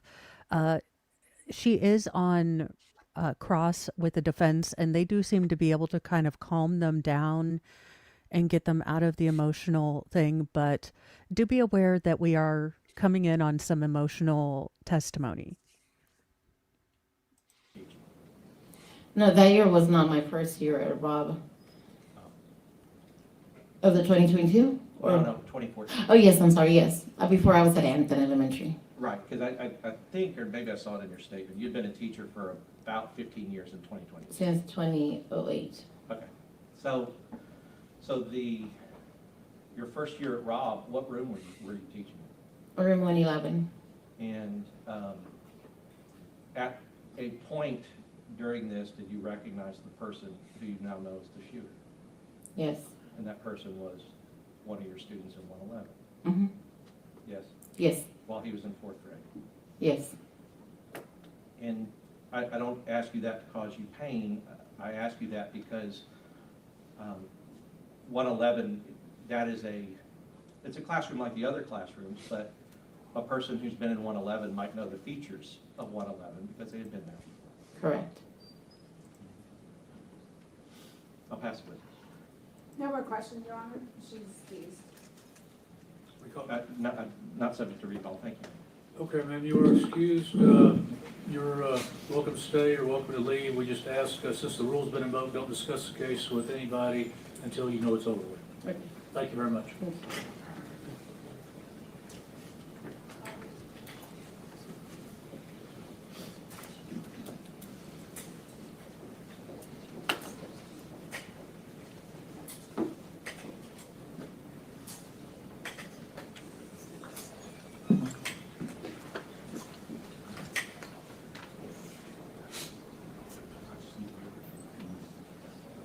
Squid Pro Quo and Papa Squid is in the Yeah. chat.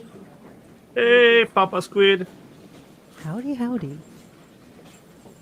Oh Lord, what emotional damage are we coming to next? Teacher or parent? Or husband of the teacher that was lost.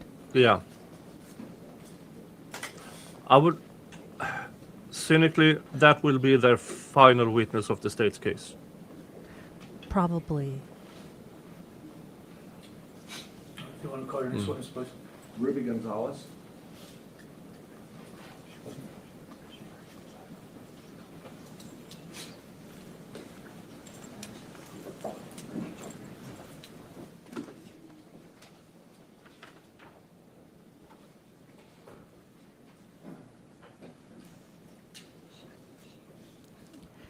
Yeah.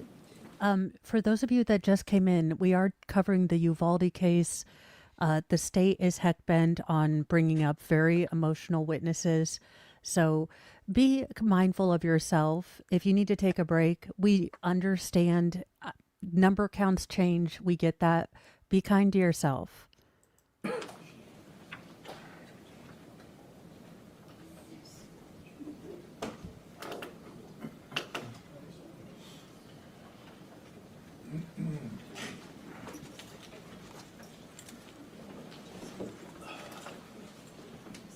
George, right hand.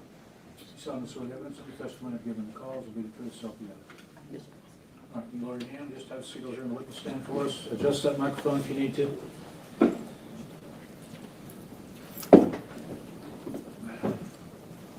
Good afternoon. Good afternoon. Good afternoon. Would you introduce yourself, please, to the jury? Yes, my name is Ruby Gonzalez. Ms. Gonzalez, I can tell you're a police officer. Oh, Yes, sir. officer. Who are you with? The Uvalde Police Department. How long have you been with the Uvalde Police Department? Approximately a year and a half. And before you worked at the Uvalde Police Department, where did you work? I was employed with the Uvalde Consolidated Independent School District Police Department. How long were you at the Uvalde Consolidated Independent School District Police Department? About a year, give or take. Maybe a little over a year. So when did you start? In July of 2021, I believe. And that was your first job as a police officer? No, sir. What was your first job as a police officer? My first full-time job as a police officer was with the city of Uvalde And that was when? in December of 2016. Is that what started your law enforcement career in 2016? Full-time, yes, sir. And before that, you were part-time? Yes, sir. And tell us about that. I was a reserve officer for the city of Junction. Of what? The city of Junction? Junction, Texas. Yes, sir. So when were you a reserve officer? For 4 months, and then I got an opportunity to come work for the city of Uvalde. And what is a reserve officer? It's just a officer that your license is being held by that department. If they need you to work any type of security or anything like that, that's pretty much what you do. So If they're short on temporary, shifts or they need coverage somewhere, you just go in and you cover what do you that call it? for that Is it a department. paid position? When or you just smack a volunteer badge on It's a somebody. volunteer Deputized, position. temporary position? So you don't get deputized. paid, No, sir. but your commission is held, and what does that mean? That means that my license will be active, so I'd still be able to work any other type of employment that is available to officers. And what is a commission? How do you get a commission? By the agency. So they hold your license for a certain, however long you want to stay employed as a reserve officer, and that's what they do, is they just hold your license. Do you have to have training to be a reserve officer? Yes, sir. Can you tell us about that? You have to be a licensed peace officer with the state of Texas. So you have to go through basic police officer training Yes, sir. and pass that? Yes, sir. When did you do that? In August of 2015, I believe. What got you in law enforcement? My family, they're all law enforcement. And it's, so you chose to go into law enforcement, you made application, is that correct? Yes, sir. And was that for each job that you just discussed with us, whether it's a reserve officer in Junction, the school district, the city of Uvalde, you make application to work there? Yes, sir. And if I understand correctly, you went to Uvalde Police Department first. Was that a full-time or part-time job? That was full-time. And what did you do? I was a full-time peace officer. And what were your duties? Enforcing traffic laws, investigating crimes, maintaining the peace, things like that. Maintaining the peace? Yes, sir. Did that require making arrests, Yes, sir. putting handcuffs on people? Yes, sir. And from there, you decided to apply at the school district police department? Yes, sir. What caused that change? Just where I was at in life, I had a lot of other things going on in my personal life, and I felt like I needed just a change of pace. Okay. And was this a change of pace? Yes, sir. So you went to work for the school district police department? Yes, sir. And how many people were at the police department when you went to work for them? I believe there was 5 of us. And can you name who they were and the rank? Yes, sir. My chief of police was Chief Arredondo. My lieutenant was Lieutenant Hernandez. Then I had a co-worker, Officer Ruiz, Officer Flores, Officer Gonzalez, and myself. So 6 of So you. you named 3 ranks, is that correct? 2, There's a police chief, yes, and then there was just a lieutenant. a lieutenant Yes, sir. below the police chief, It was, yes, sir. that rank? Yes, sir. And then what was the rank of the rest of you? Just peace officers, just school-based officers. And is rank important if you're being told to do something?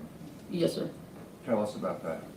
Anytime you're given a directive from somebody who holds a higher position than you have to abide by what they're telling you. And you've been both at Junction, the city of Uvalde, and the school district. Is that true for all 3 of those Yes, sir. police departments you've worked in? Yes, sir. That they have ranks, Yes, sir. and you abide by the people that are above you? Yes, sir. So the school district, who was the person of highest rank? Chief Arredondo. And what was your jurisdiction at the school district? All the campuses within Uvalde Independent School District. And that was y'all's primary jurisdiction? Yes, sir. So that if something happened on the campus, who was required to be the people that responded? We would. The school district? Yes, sir. Okay. Even though it's in the city of Uvalde, Yes, sir. the school district police officers handle problems within the city, Within the school district, yes, sir. within the school district.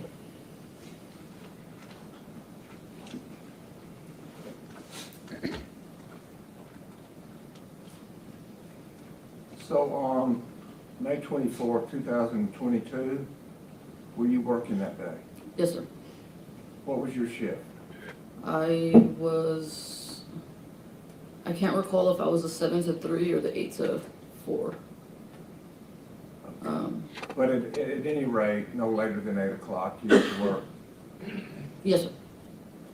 And where did you go to work? That day I was at Morales Junior High. And what were you doing at Morales Junior High? I was covering the school for another officer. For another officer? Yes, sir. So were officers assigned to specific campuses? Somewhat, it varied, just depending on where we were needed at most. Would you describe that for us? Yes, sir. So typically the high school, you would have more officers responding there just because you deal with a little bit more because the students are older. Secondly, you would have an officer assigned to the middle school. So that would be like the second tier. So you would have an officer designated at that school at all times as well. And how many middle schools were there? I believe just one. Okay. And how many officers were assigned to the high school? I believe 3. Yes, I believe 3. And then elementary schools, did they have officers assigned specifically? No, sir. How did y'all handle elementary schools? We would rotate. How Chief Arredondo wanted us to do it was if we came in as the 7 to 3 o'clock person or 7 to 4 o'clock person, that officer would typically rotate to the elementary schools. And what does rotate to the elementary schools mean? You're making rounds, you're ensuring doors are locked, showing the administration in the main office that you're there, you're available if they need anything, and then if they give you the all clear that you were okay to go, you would move on to the next school. And you pretty much did that same rotation throughout this district. So one of y'all's duties was to make sure doors were locked? Yes, sir. And if doors weren't locked, what did you do? We'd bring it up to the administration and let them know, or we address it to the teacher. Excuse me? We'd bring it up to administration or we'd address it to the teacher. Okay. And who was on that rotation to the elementary schools to check to see if doors were locked? Can you say that again? What officers within the school district were assigned to that rotation to go to the elementary schools and make sure the doors were locked? It was all of us. Was that you? Yes, sir. Did it include Adrian Gonzalez? Yes, sir. And y'all made sure that that was part of y'all's regular routine? Yes, sir. These are questions which prompt, yeah, and if this was brought to the school administration and they did fuck all about it, why aren't they charged by the same standard as Mr. Gonzalez? Yeah. Also, why did the state go and bring up chain of command? Yeah. Because it's kind of making the case that if the, chief said, I'm sorry, you're not allowed to do whatever, then he couldn't deny it. Yeah. And thank you, Karate Cat Mom. I've enjoyed your coverage. Well, thank you for Nick for joining up with me because I don't think we could have done this alone. I think we might have exploded. No, first of all, I would have been dead tired. And second of all, that's a bad example. Well, Jesus. I think we've been desensitized because I forgot completely to tell everyone. And it's just because at this point I'm like, all right, we got to get through this. Let's just go. I'm wondering if they are trying to say Mr. Gonzalez had been in that school because he was in rotation. Yeah, no, it might be, hey, you know the school, go there again. Well, not to mention that, but the teachers would warn, like, oh, we got the officer coming by.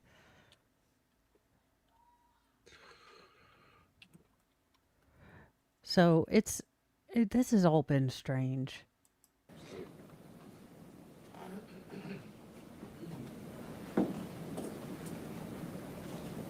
Yeah, Adrian was And not are you Rob familiar Elementary's with the dedicated lockdown officer. procedure? Yes, sir. What was your familiarity with lockdown procedure? Out of sight, lights off, doors locked, and stay out of view. And did you have anything to do with the training on the lockdown procedure? Not that I remember. Okay. That was done primarily by the administration. I believe so. I'm not 100% sure. If other officers in your department did that, that's not something you're familiar with? No, sir. Okay.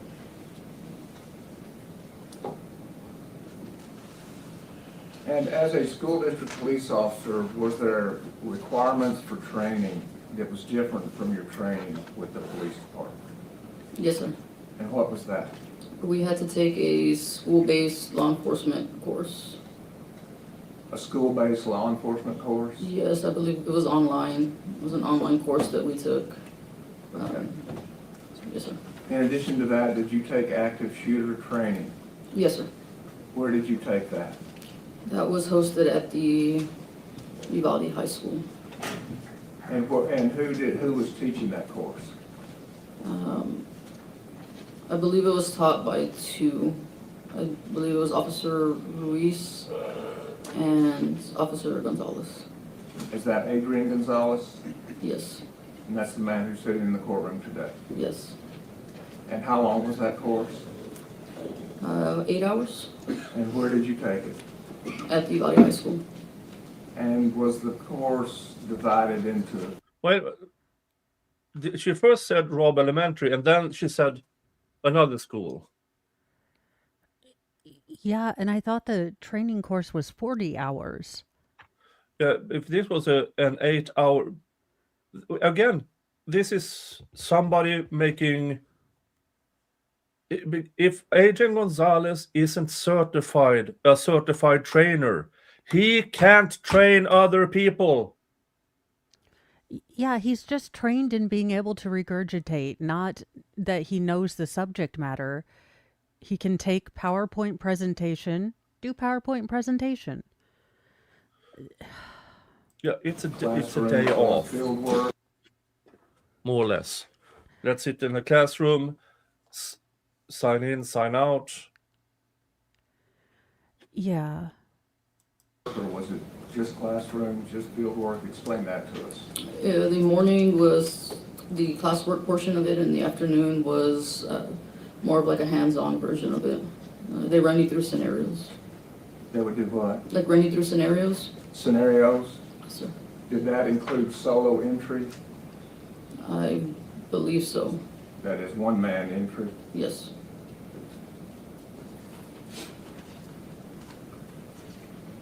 So on May 24, 2002. One-man entry.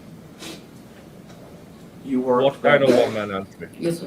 When did your shift start approximately? Give or take around 8 a.m. And what did you do as part of your shift? I responded to, I was at Morales Junior High.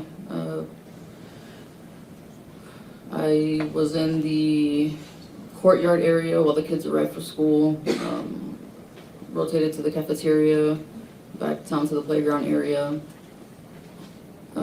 Once the bell rang, we walked the hallways to ensure that the students went into their classrooms, checked the restrooms, make sure nobody was in there, like skipping classes. And then the kids broke for lunch. Okay. So that took most of your morning? Yes, sir. And when did you break for lunch? I believe the students left for lunch at around 12, 11, between 11 and 12, I'm not 100%. What did you do then when the kids broke for lunch? I left campus as well And where did you go? to go get lunch And where did you go to get lunch? at my residence. Wait, the campus is open for lunch? Like the kids actually leave campus for lunch? Or are they released to the cafeteria? Because the way she's making it sound, they could be released home. And that's... Yeah. That is, we don't have open campuses like that where I'm from. I know some schools do. We just don't have that here. No, we have cafeterias over here. It's mandated. If you build a school, congratulations, it needs a library, some field exercise thing, and a cafeteria. Just to avoid kids walking around on town. Yeah, That doesn't happen until maybe... How far is your residence? yeah, that's kind of here too. From Robb Elementary Oh. School. Maybe less than a mile, about a mile. Okay. And did you get to finish your lunch? No, sir. What, if anything, interrupted lunch? I heard gunshots when I was outside of my residence. And what were you doing outside your residence? I was taking my dog out. So part of going home is to take care of your dog? Just, yes, sir. If I'm able to. They get a little noon walk or something? No, sir, just to use the restroom. Okay, very good. So your dog, you and your dog were outside and you hear gunshots? Yes, sir. That was your first notice? Yes, sir. And did you have your uniform on? No, sir. Tell us about that. I took off my uniform when I went inside. I used the restroom, came back out, put my dog on the leash, and that's when. Why do you need to take your whole uniform off to go to the restroom?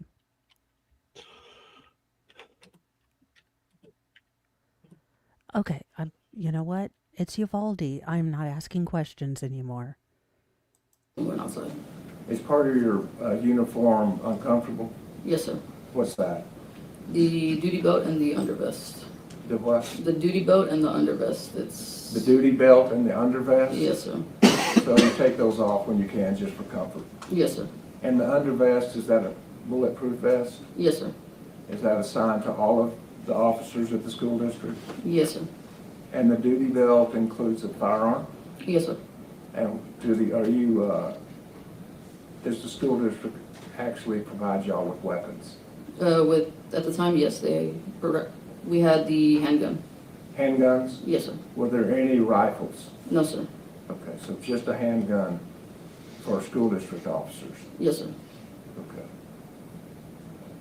And when you heard the gunshots, could you tell where they were coming from? At first, no, sir. Okay, and then what? I went inside. I took my dog, I went inside, and that's when I heard on the radio something about a vehicle accident or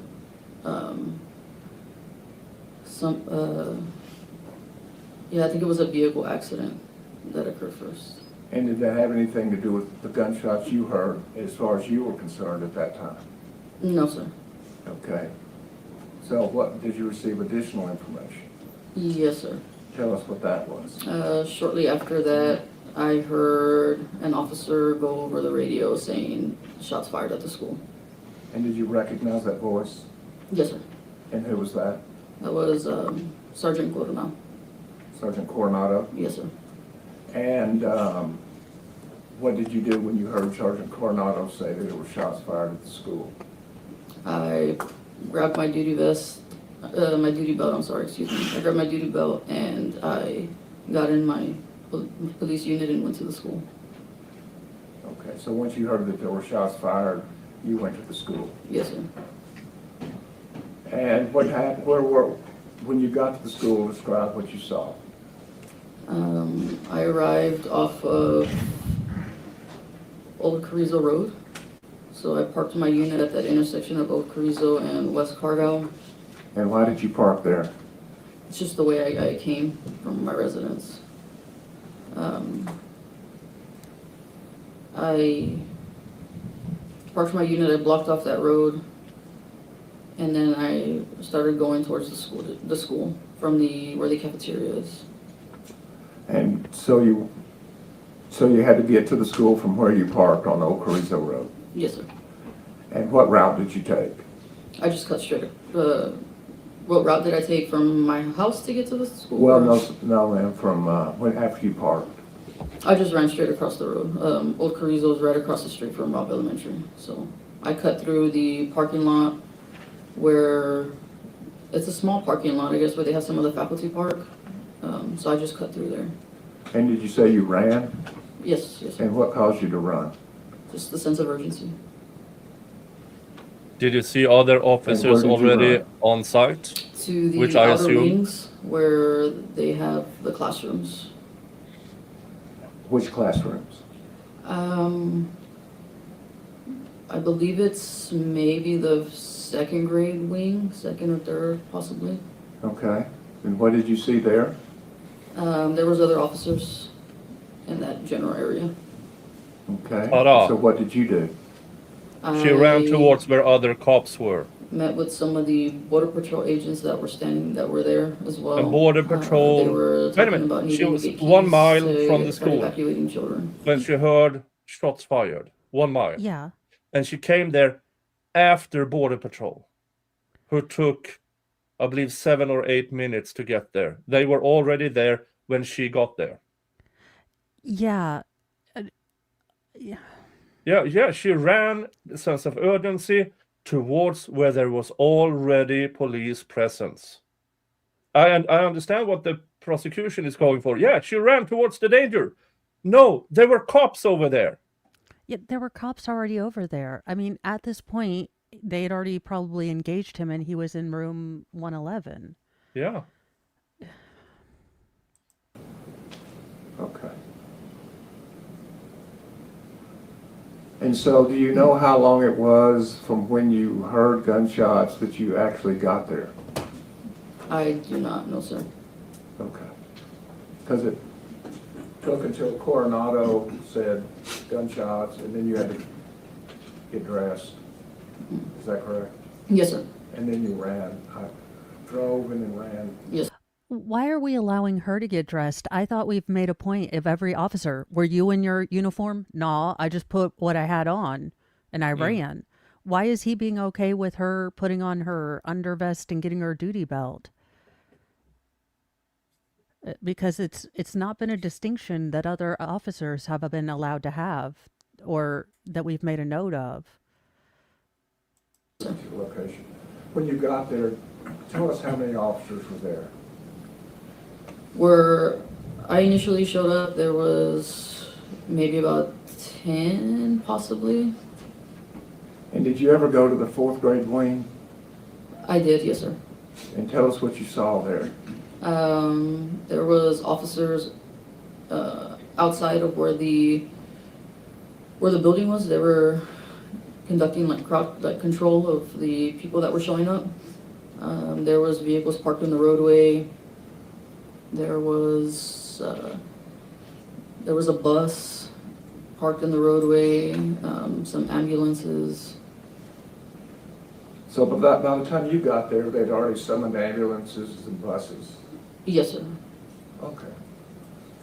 And as far as the number of now we're officers talking around half the an 4th hour grade wing, later. how many officers? And she was did a you see mile approximately? away and she took half an hour to get I there. can't give an approximate number. And did you go into the 4th grade hallway? No, sir. Tell us why. Just the amount of police cars and things that I saw outside, I felt like if I was to have gone in there, it would have just taken up more space. Okay. Was the hallway full of officers? No, she doesn't get to make that choice. People might be dying. We have heard this from Yeah, we have heard Against- this from the prosecution all the time. No, you run in there and you engage. Yeah. I mean, I thought that you didn't listen. You run in there and you engage, even if you're solo. So why are we okay with her showing up to the party 20 minutes later? Yes, sir. And can at some point that become a dangerous situation? Yes, sir. Okay. So you did not inject yourself where there was already a hallway full of officers? No, sir. I made use somewhere else. So you really There was didn't other run things that needed towards to be done. danger. So once the hallway You is got full, there- then you find other things to do. And you went up to talk to other officers. Is she getting softball questions because she's like, I'll say whatever you need?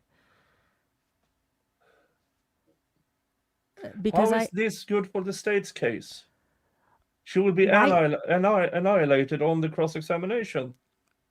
because she's under the same duty that Adrian is. Yeah. She was at the time a school district employee or police officer. Why isn't she? I mean, it took her 30 minutes to get there? Why isn't she being questioned? Yeah, and where's her radio? Why didn't she hear it on the radio? Yeah, considering her house is less than a mile away.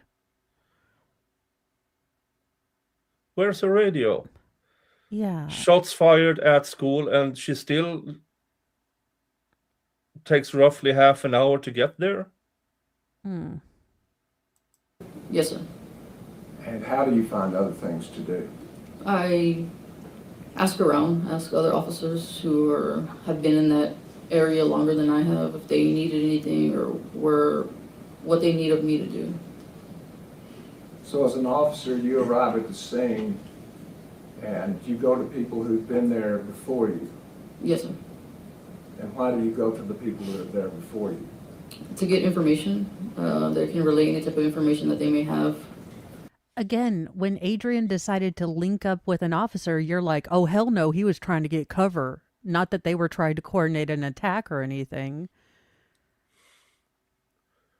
I'm sorry, but this is... Oh, okay.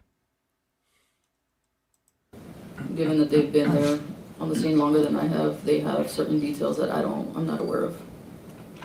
And is that standard when you go to a crime scene? Yes, sir. To ask the people that are already there because they have greater information? Yes, sir. And do you rely on that information as you make decisions? Are they comparing officers In on this scene case, with what did you do? the Morales woman? You rely on the information you get when you get to the scene. That's a hell of a different getting information from cops who had been there for 20 minutes and a hysterical person screaming and pointing in directions. Is this woman going to make me go full Bronca? I've not gone full Bronca in a long time. Oh. One of the officers need to get a tie to said take it the off. road needs to get cleared for additional buses. So we moved, or I'm Again, I want you guys to consider that there were so many officers that had just fucked right out of their cars that they clogged the road.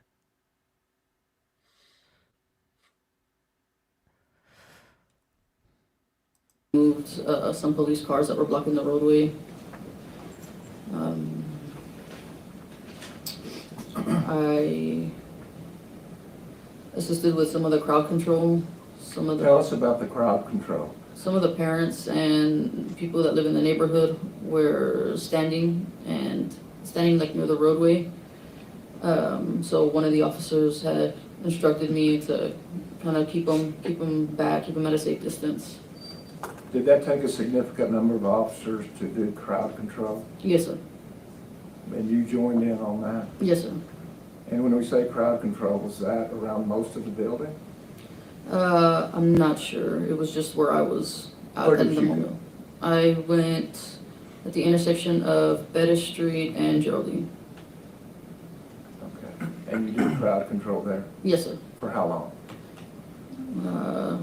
Give or take maybe 10 minutes or so. Okay. And did you see Chief Arredondo there? No, sir. Okay. Did you go to the south door of the 4th grade wing? No, sir. Okay. But Robb Elementary is the school district's jurisdiction? Yes, sir. And who is the highest person in law enforcement in that jurisdiction? That would be Chief Arredondo.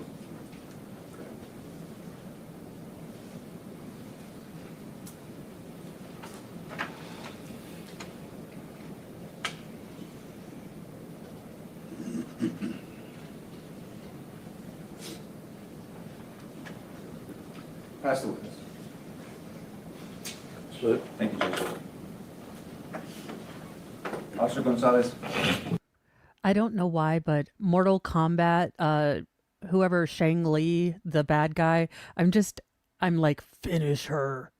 I mean, at this point, I just want someone to answer a damn question. Yeah, and the question should be, what took you so long? Yeah. Buckle in, you guys. We've never met before, correct? No, sir. Okay. Have you ever testified before? No, sir. Okay. Well, this is cross-examination. I'm going to ask you questions. I may push back on some of the things you said, but it's not to be disrespectful or to question your character. There's serious allegations, and so I need to ask some serious questions, okay? Yes, sir. Okay. If you don't understand my question, just ask me to repeat it, and I'm happy to do that. Yes, sir. Okay. So, what did you review in preparation for your testimony today? As far as, like, what do you mean? Anything. What did you review? Video, statements, reports? Oh, no, sir, I didn't review anything. Nothing. No, sir. Did you prepare any reports after this incident? No, sir. No one asked you, Rangers didn't ask you to make a report or just to annotate anything? Not that I'm aware of, no, sir. Are you going off for your fuck's memory? sake. Yes, sir. Okay. Every cop at a crime scene writes writes at least, not maybe a report, but at least, here's what I did. I thought we were trying to figure out how this became a clusterfuck. No one talked to this chick? Oh my God. All right. For the love of Was Uvalde built on top of some sort of Stephen King cemetery? Is there like a portal to the dark side? Is there a hell mouth? Please make it make sense. Not since Canton have I felt so confused as to what happened somewhere.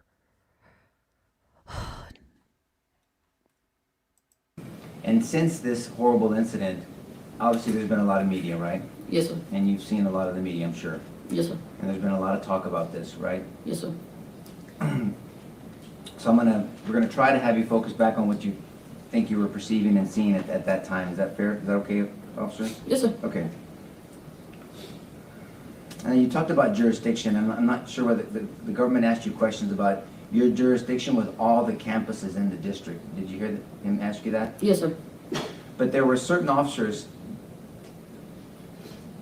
designated to certain schools. Yes, sir. Like Robb Elementary did not have a designated officer. No, sir.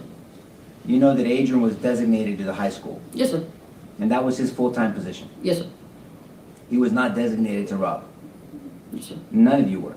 Yes, sir. But actually, and I know you know this, as a Texas peace officer, the whole state of Texas is your jurisdiction.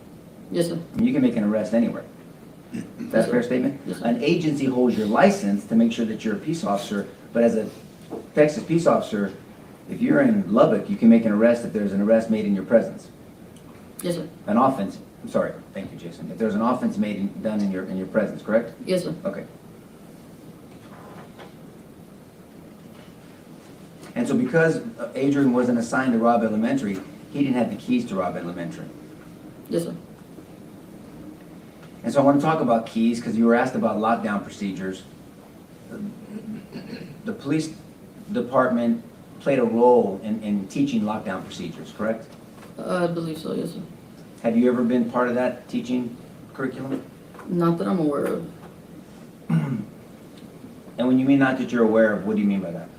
I mean, I put on presentations at the school, but it was more towards underage drinking, vaping, things like that. It's possible that I may have contributed somehow. Okay.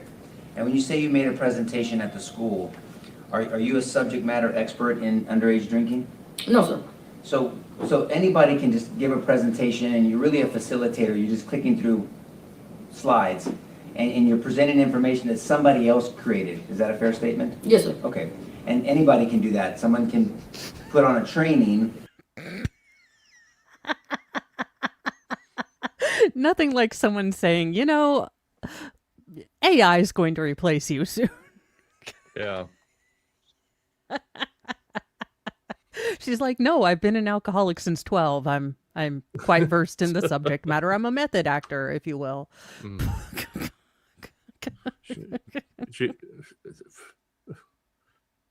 If I was an expert in underage drinking, to my recollection, I don't remember. But really they're just clicking through slides and facilitating information that somebody else put together. That happens often. Yes, sir. That's what you did with this underage drinking one, correct? Yes, sir. Okay. Now, on the lockdown procedure, you know this from your experience that all school doors should always. Welcome, Broken Baker Raiders. We are coming in. You are coming in on testimony from lady officer who ran directly to danger, but somehow got there 20 minutes late. Yeah.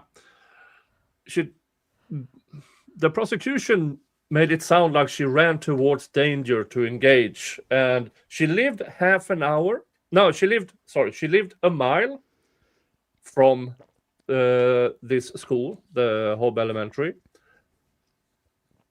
She heard gunshots, and she still came there after Border Patrol, after ambulances, and after buses. And Border Patrol was there after 7 or 8 minutes. Buses and ambulances sometime later. When she got there was already police at scene. So she didn't really, she might have sprinted across the parking lot, yeah, but towards 200 other officers that was already there. Well, and How you does forgot it take half an hour from when you hear shots fired? she had to put her undervest on and her duty Yeah. belt. She'd taken off her uniform because it's uncomfortable. She had a braless lunch. As you do. I mean, Yeah. boobs out for lunch. Never the boobs you want to see, but you know, beggars can't be choosers.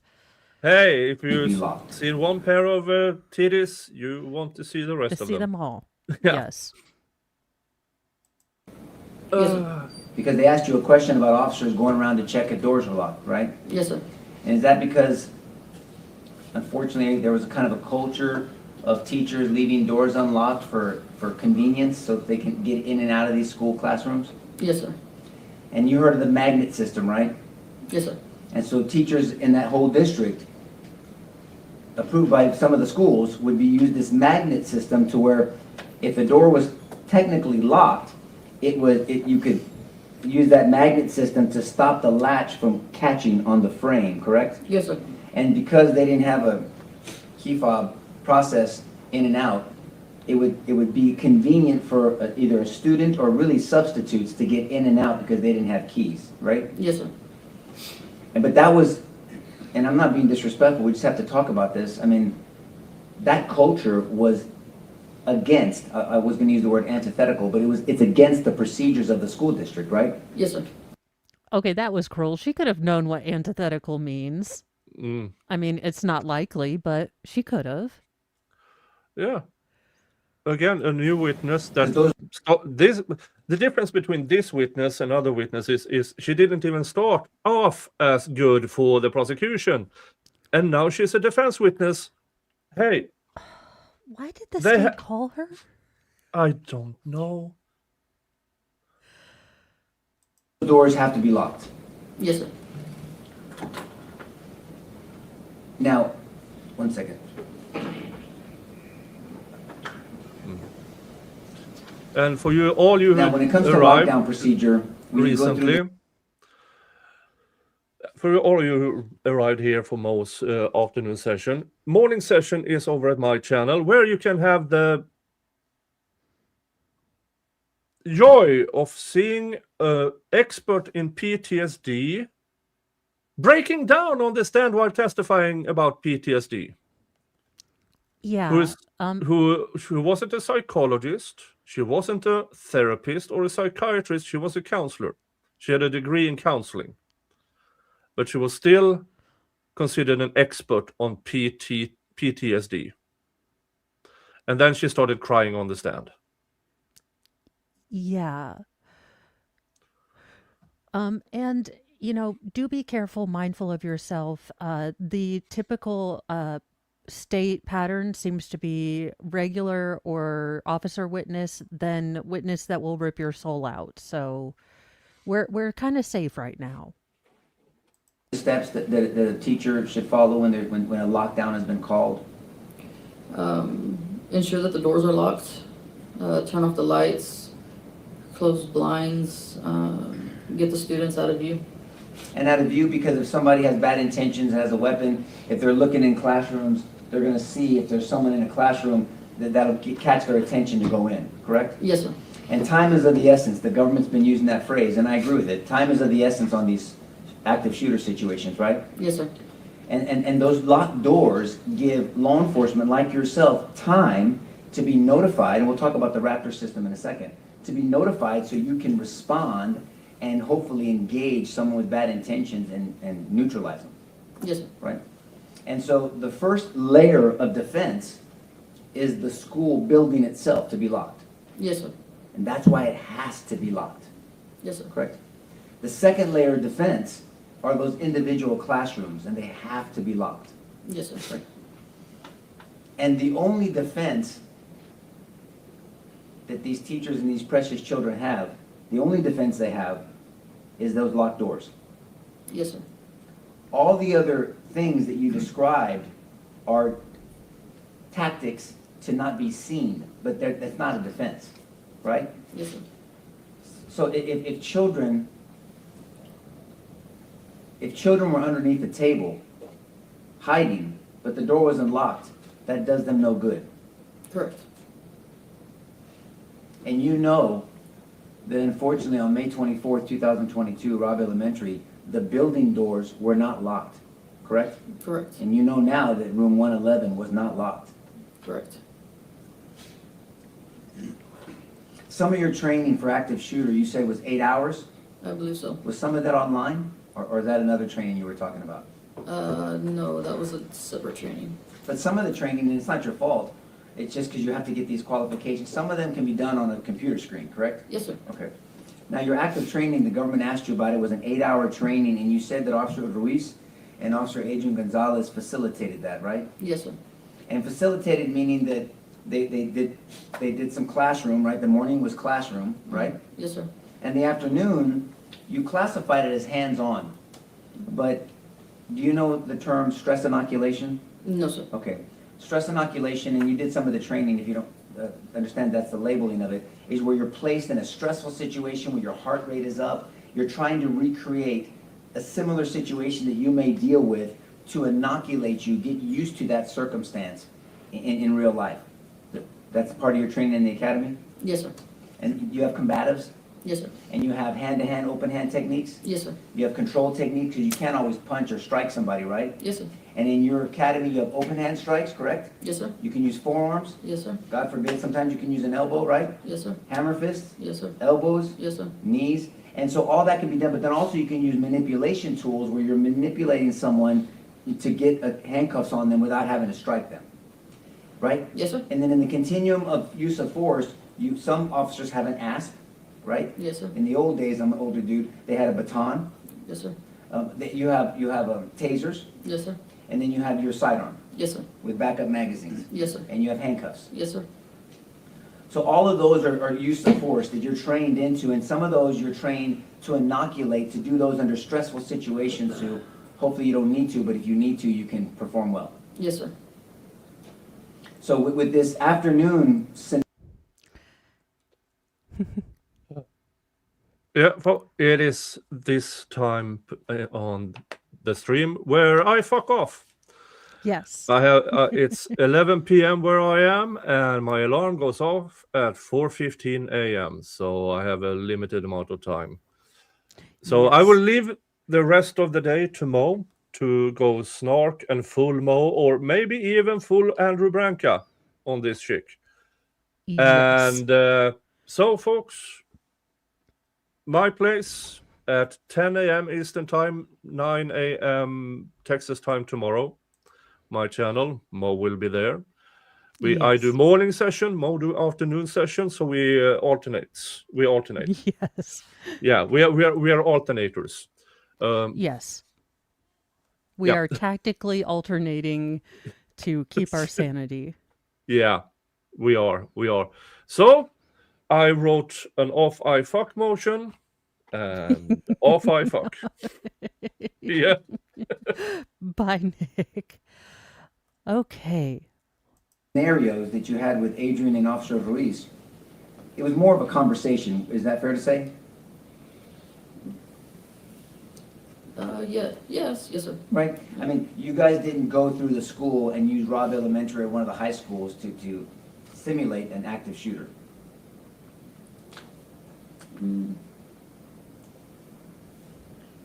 So they ran us through some scenarios like in the auditorium area. Okay. I don't know if that's more or less what you're... No, it's Sure, not, fine. but let's talk about that because I want to go where you want to go. So the auditorium is a big area which has kind of escalated seating, right? Yes, sir. And so it's mainly for plays or for gatherings or maybe pep rallies. That's what that's used for more. Is that a fair statement? Yes, sir. In the auditorium at the high school, there's rooms on the behind the main area. At the high school? Yes, sir. Okay, so we're gonna, all my questions are in relation to Robb Elementary, okay? Okay. And in your afternoon portion of the scenarios, you didn't have a hallway with different rooms that you cleared hallways and you got into a stressful situation. Do you know what stacking is? Yes, sir. Okay, you guys didn't train in active, realistic stacking to where you're down a fatal funnel. The jury's heard a lot about a fatal funnel. You know what that is, right? Yes, sir. Okay, and so, and then under stress, work rooms and clear a school. You didn't do that in the afternoon, right? No, sir. You essentially maybe walked through or talked about scenarios that if this happens, keep this in mind, and you're planning suggestions, right? Yes, sir. This, in 8 hours, if you split that up, 4 hours in classroom, you're 4 hours of talking about scenarios, essentially. Yes, sir. And so Adrian, Officer Gonzalez and Officer Ruiz essentially facilitated it and talked about it, and then everyone, it was kind of a group discussion based off you're reading a manual, you're reading a curriculum that somebody else gave them, like you did with the underage drinking, and then everyone's talking about what they trained before. Yes, sir. Essentially, right? Yes, sir. And when the government asked you, did you guys go over solo training, you paused, and I wrote it down, you said, I believe so, but you're not sure. No, sir. Right. And so solo training is very different than stacking and active shooting, right? Yes, sir. And you know that in active shooter training, it's usually done with some type of long rifle. Yes, sir. M4, AR-15. Yes, sir. And then your sidearm is your secondary weapon. Yes, sir. And so when someone stacks, there's usually a shield, and then people are behind them, and they're moving. At some point, once you breach a room, people are going to break off, clear a room, and then hopefully engage the attacker. Yes, sir. The bad guy. And you guys didn't do that. No, sir. Have you ever trained in breaching a door? No, sir. And that's not typical training for a school police officer. And I'm not being condescending or disrespectful. Do you understand? Yes, sir. Okay, but that's not typical for a school district police officer, right? No, sir. But even though you So they didn't train on breaking a door. They didn't train on stacking. What the hell did they do for 8 hours? I mean, that's a lot of PowerPointing and talking. haven't been trained in this, you know that there's a difference between breaching a door that opens inward versus open outward, correct? Yes, sir. On outward, you need tools, and the jury's heard about the tools you need. Objection, she said she has not been through that training, Your Honor. But she So says she this knows would be about it. beyond her. It'd be speculation if she hadn't been trained in it. Okay, only answer if you know, ma'am. Go ahead. I'll overrule objection. They don't want me to ask you these questions. Okay, wait. She is functioning as a real life GD police officer, and she hadn't been trained on how to bust open a door? Texas. What the hell? But do you understand this All I'm training? asking the questions that they know, not that they speculate about, Your Honor. Yeah, I just only answer if you know of your own personal knowledge. Yes, sir. Understood? Yes, sir. Yeah.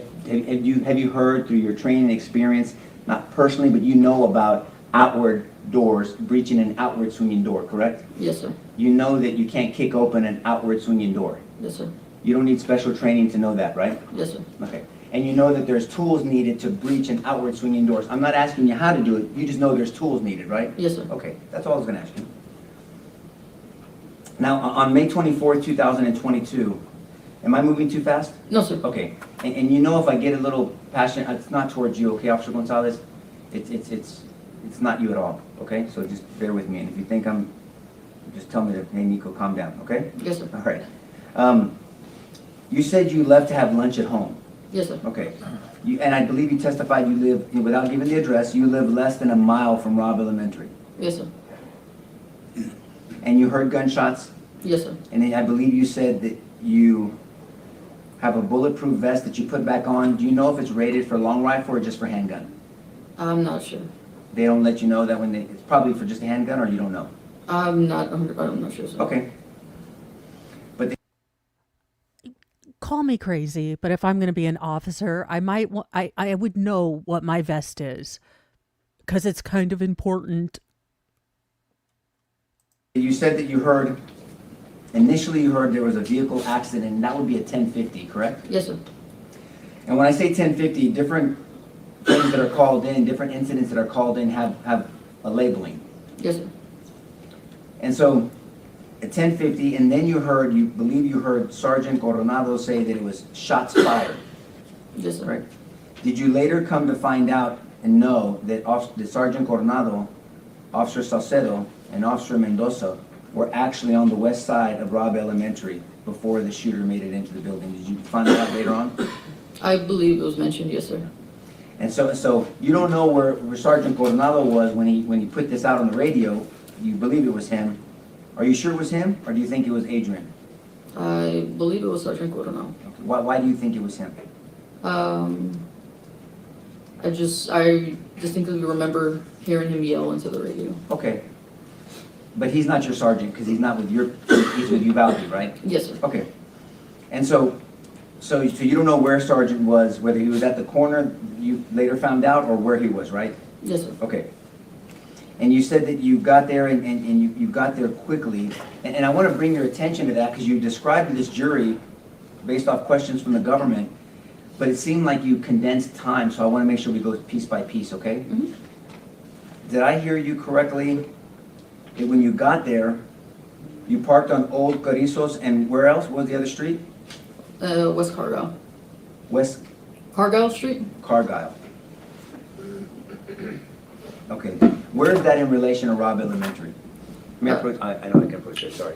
You already gave me permission.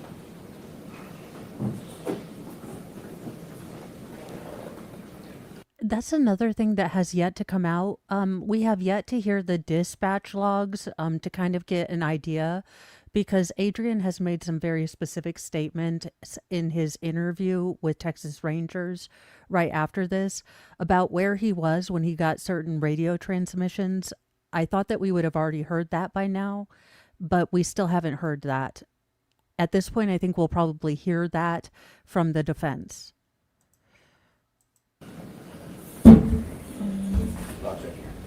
So it's right here. You can use this. No, it's just right here. Can you see, Bob? Why did you park that far away? Just that's the route I took to get to the school from my residence. But if that's the route you take, and I'm just asking, I'm not criticizing, I just would know. If Robb Elementary's here, and you heard shots fired, did you relate shots fired to Robb Elementary, or you just heard shots fired, you didn't know where it was at? I just heard the shots fired. I wasn't aware of where it was at. But it seems like you were going to Robb Elementary. At what point did you orientate yourself to Robb Elementary, and why did you know it was here? How? They said I heard on the radio he's shots fired, he's going towards the school, and I just You made the reassessed. assumption. Okay. So you reassessed, and then in your mind, you parked here. No, sir, I parked further down. Where? Right about here. Okay, here. So you actually went to the front of the school? Yes, sir. Okay, got it. Then that's my mistake. And then when you came in here, you entered onto the campus. Yes, sir. And then you said, I believe you said on direct examination that you ran into Border Patrol agents already. Yes, sir. How long did it take you to get to the school? Maybe about 2 minutes, 3 minutes, roughly. Right, and I know it's hard to sometimes, so you're telling us you're within 2 to 3 minutes, Border Patrol agents were already at the school? I saw one, yes. Okay. And what other officers? Because you mentioned a number of officers. You said how many officers there? The government asked you, and you said possibly 10. How many agencies did you see from that side of the school? Maybe about 2 to 3 agencies. Okay, so 10 officers within 2 to 3 minutes of that shots fired. Within 2 to 3 minutes, there were 2 to 3 agencies and 10 officers roughly. Yes, sir. And that doesn't include, because you're on the other side, you're on the, I guess technically the east side, even though that's the front of the school? Yes. That doesn't include, now you know that Sergeant Coronado, Officer Mendoza, and Officer Salcedo were here, right? You know that now? Yes, sir. And you know that they were there with line of sight, and the shooter was on the west side of the building, before he went into the building. Yes, Correct? sir. Yes, sir. But these 10 officers were on the east side, so that doesn't include the 3 officers on the west side, and then Adrian was on the southeast side. Yes, sir. Correct? Did they tell you at that time what time they got? Because they were there before you, so if it took you 2 to 3 minutes, they were already out of their vehicles, right? Yes, sir. So they were there. What were they doing? I'm not sure, sir. Were they taking cover? Were they walking around? Were they pacing? What were they doing? When I started speaking with them, they were standing like in the breezeway of where the office is. They weren't running to the gunshots? No, sir. And so you understand the government's theory is that every time a gun was fired? Our theory is, Your Honor, Well, that does has she- to be speculation. Well, I mean, I asked her if she understands it. If she doesn't, she can say no. I'll sustain the objection.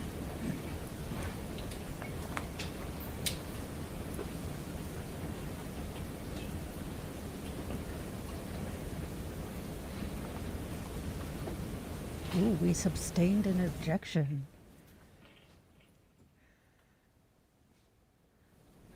And so you have 10 officers from 2 or 3 agencies standing in the breezeway, not running to the gunfire, but yet you proceeded towards the building, though. You did. Yes, sir. Had you heard more shots by that time? No, sir. Had you heard any shots when you got at the scene? No, sir. At any point did you hear any shots? No, sir. How close did you get to the building?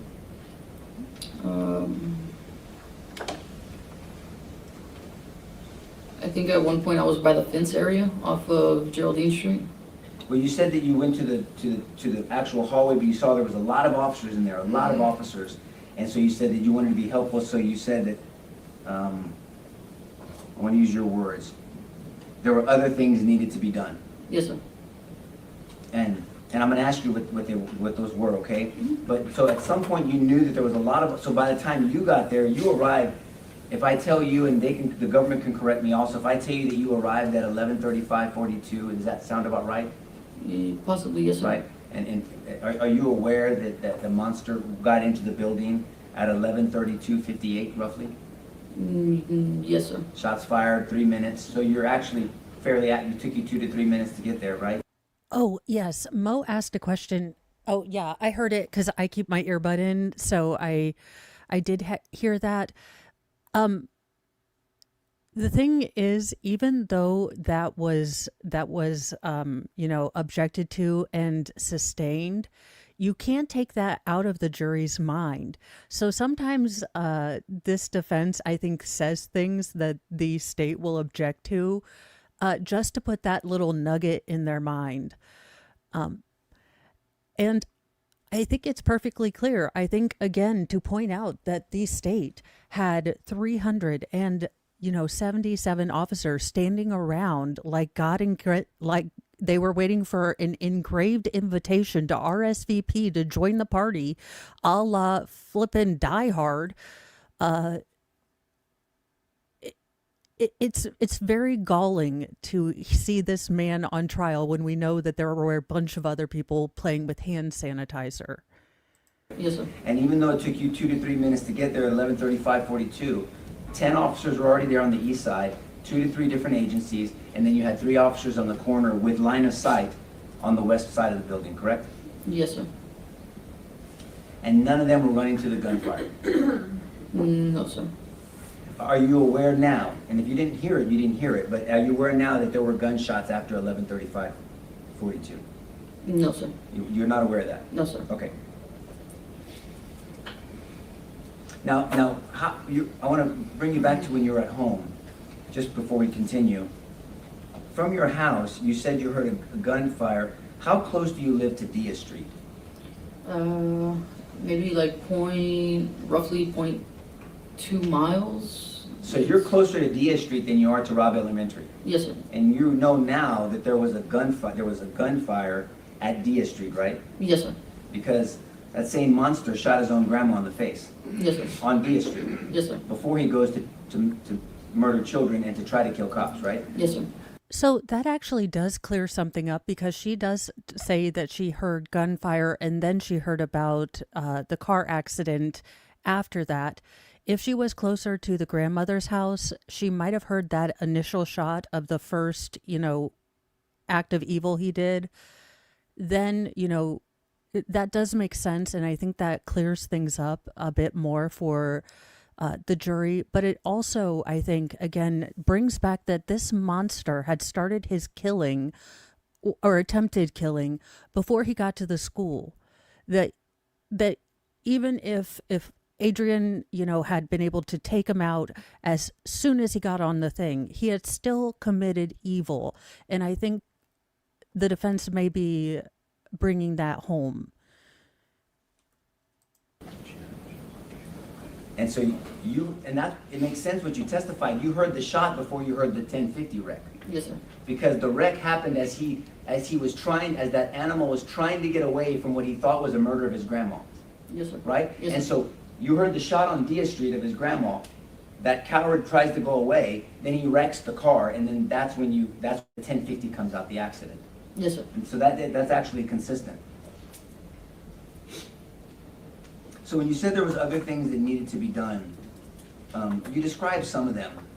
Do you agree that the most important thing that needed to be done was to get those children out of the school? Yes, sir. But yet, and I'm not bragging on you, I'm just saying, but there was a lot of officers that weren't doing that. They were formulating a plan, correct? Yes, sir. And you went to do crowd control. Yes, sir. Thank you, Officer Gonzalez. Pass the witness, Judge. So when you got there, you heard no shots? No, sir. And you got there within about 3 minutes? Yes, sir. So all of the shooting, as far as you were concerned, had been accomplished by the time you got there? Yes, sir. You couldn't have done anything to stop it after 3 minutes? No, sir. So those first... And thank you, JKD Buck. Happy anniversary to Mr. Mo. Well, Mr. Mo got an unexpected anniversary present. He'd been starting to have this rash, and I thought it was ringworm. No, it's shingles. So, poor Mr. Mo.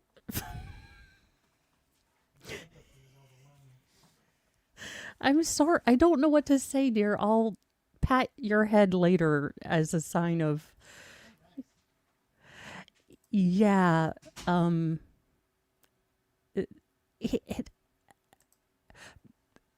No, okay. This is not TMI. It's more, I've always explained, I don't tend to be a good comforter because I'm not a huggy person.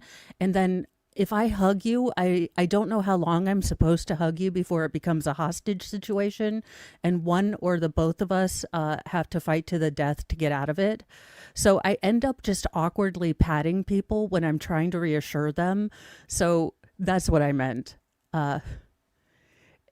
He was able to get into the doctor, so she is taking care of him. But we were hoping it wasn't that. 3 minutes are very important. Yes, sir.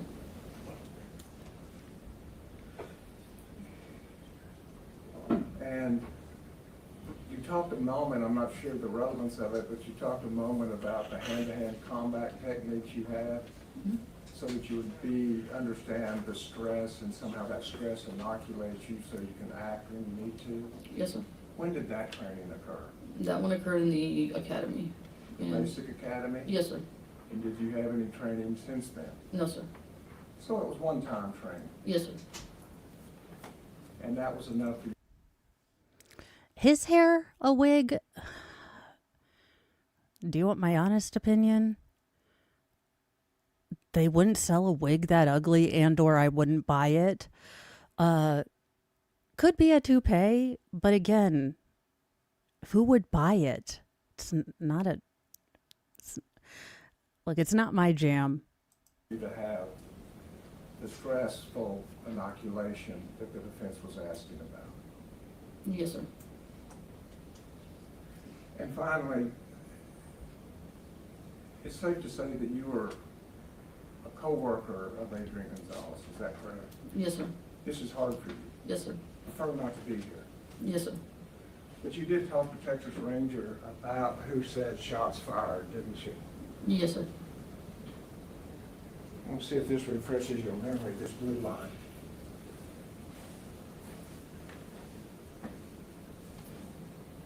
Yes, sir. And who was it that you heard say shots fired? At this time, Officer Adrian Gonzalez.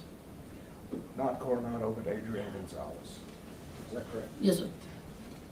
Pass the So when I was asking that question, you were mistaken. I was right when I said it was Mr. Gonzalez, right? Yes, sir. Okay. Or at least appears to be that way. Yes, sir. Right, okay. And so the government asked you all of the shooting had accomplished by the time you arrived. Yes, sir. Remember that question? Yes, sir. And you arrived at 11:35:42. Yes, sir. Are you aware that at 11:35:43 there were shots fired in room Since 111? you said that that's all the shots fired she heard, Your Well, Honor, that has to be speculation. Well, no, It's not speculation. Again, she was on scene. Why didn't she hear that? Why are we protecting this officer? this is from Texas Ranger report, Judge. The It same doesn't report matter. that The they... report is from what she saw or heard. That's what I'm asking the limitation. I guess, ma'am, if you said all the shots were done, you're gonna say you don't know that, but it's your personal knowledge. That's So right. I'll rule the objection. Go ahead. Thank you, Judge. And so, do you know that at 11:35:43 there were shots fired in room 111, 1 second after you got there? No, sir. Do you know that at 11:35:44 there were shots fired? No, sir. At 11:35:44 another shot fired. No, sir. 11:35:51 shots fired. No, sir. 11:35:51 shot fired. No, sir. 11:35:51 shot fired. No, sir. 11:35:52 shots fired. No, sir. 11:35:52 shot fired. No, sir. 11:35:52 shot fired. No, sir. 11:35:56 shot fired. No, sir. 11:35:57 shots fired. No, sir. I'm gonna stop, but so all the shooting hadn't been done at 11:35:42, correct? Obviously, Yes, from what you're saying, yes, sir. yeah. And I think that this is a really good demonstration of if you are in a high stress situation, you are not the audio kind of exclusion. So it does kind of bring up and give validity to if you are in a high stress situation, you might not hear things going on around you. Although this seems excessive. Look, I am not an LEO. I never chose to be an LEO. You couldn't get me. Look, you could give me a taser and give me immunity, and I would love that. But to deal with adult toddlers, no. So, And I'm not blaming you. I'm just trying to bring light to this. But there were 10 officers on the scene on the east side, and there were 3 officers that saw this person before he went into the building, right? Yes, sir. Okay. Pass the witness, Judge. And I was just asking, as far as you were concerned, you testified that you didn't hear any shots. Is that fair? Yes, sir. And so just based on what you knew, Yes, sir. is that a fair way to do things, to testify about what you know? Yes, sir. Let other people testify about what they know. Yes, sir. Pass the witness. Anything else? No more questions, Judge. Thank you, officer. Recall either side. No, Your Honor. No, Your Honor. Okay, the rule's been invoked in this case. You are released from the subpoena. You're released to go. But please don't talk about the case with anybody until you're aware the trial's over. Yes, sir. All right, thank you. Ladies and gentlemen, I'll give you your afternoon recess. Let's take about 10, 15 minutes. Let everyone rise for the jury, please. blue. Oh, okay. Oh, good Lord. So as I was warning you guys, the state's modus operandi seems to be one officer witness and then one very emotional witness.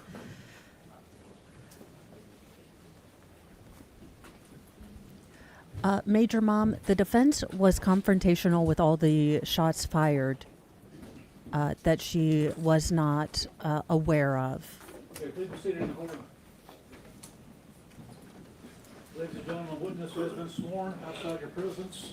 You may proceed when you're ready, Mr. Turner. Thank you, Your Honor. Would you introduce yourself to the jury, please? Yes, I'm Myra Landry. And Ms. Landry, what do you do for a living? I'm a 911 communications supervisor How long have you been a 911 communications supervisor? for 11 years. And who do you work with? Uvalde Police Department. Has that been for the past 11 years? No, it's been for the past 17 years. Excuse me? 17 years. Okay, so before you were the 911 communications supervisor, you had another job with the police department? Yes, I was a 911 dispatcher. A dispatcher? Yes. Okay. So you worked your way up from dispatcher to supervisor? Yes, sir. So let's start at the very beginning then. What is a 911 dispatcher? It's a 911 emergency call taker that I guess it can be different. Every agency is different, but they assist with taking 911 calls or non-emergency calls, and they also. Skin Row, it does seem to be that the witnesses are allowed to decide whether they'll have their faces shown or not. Many of the witnesses are choosing not to have their faces shown. It might be a privacy thing or different things. I do note that there was a lot of media coverage about this case. So there might be people that are affiliated with Uvalde services that don't want their faces shown. Many of the teachers and parents and other people have chosen not to show their faces. Yeah, the boob cam is a little odd. Route officers to calls for service. Okay. So they can get 911 calls in and then they can tell officers where to go. Correct. And do you have to be certified to work in the 911 office? Correct, yes. And tell us about the certification. Within a year of your employment with an agency, you would have to attend a 2-week training in order for you to get your license to be a 911 dispatcher. And what is the training for a dispatcher like? I mean, you have to attend several trainings for it as far as like what to do as far as like entering anything in the system or, radio etiquette or anything like that. Okay. Let's start with the dispatch room in Uvalde for the Uvalde Police Department. Okay. Could you describe the room for us and how it is equipped? So the room it's small. We have a total of 3 consoles, however only 2 are fully equipped with 911 and radio. Okay, so it has 3 consoles, and what is a console? It's just a workstation for a 911 dispatcher. So you have 3 places for dispatchers to sit, Correct. and that's called a console? Correct. And how is the console equipped? It has about 6 monitors. On each monitor, it has different softwares for different agencies that we dispatch for. And so by monitor, are we talking about something like a small screen, a small TV screen or Yes. something like that? A computer monitor. And there's 6 in each console? Correct. And does each console have a different 6 screens? Or are they the same screens, just 3 times?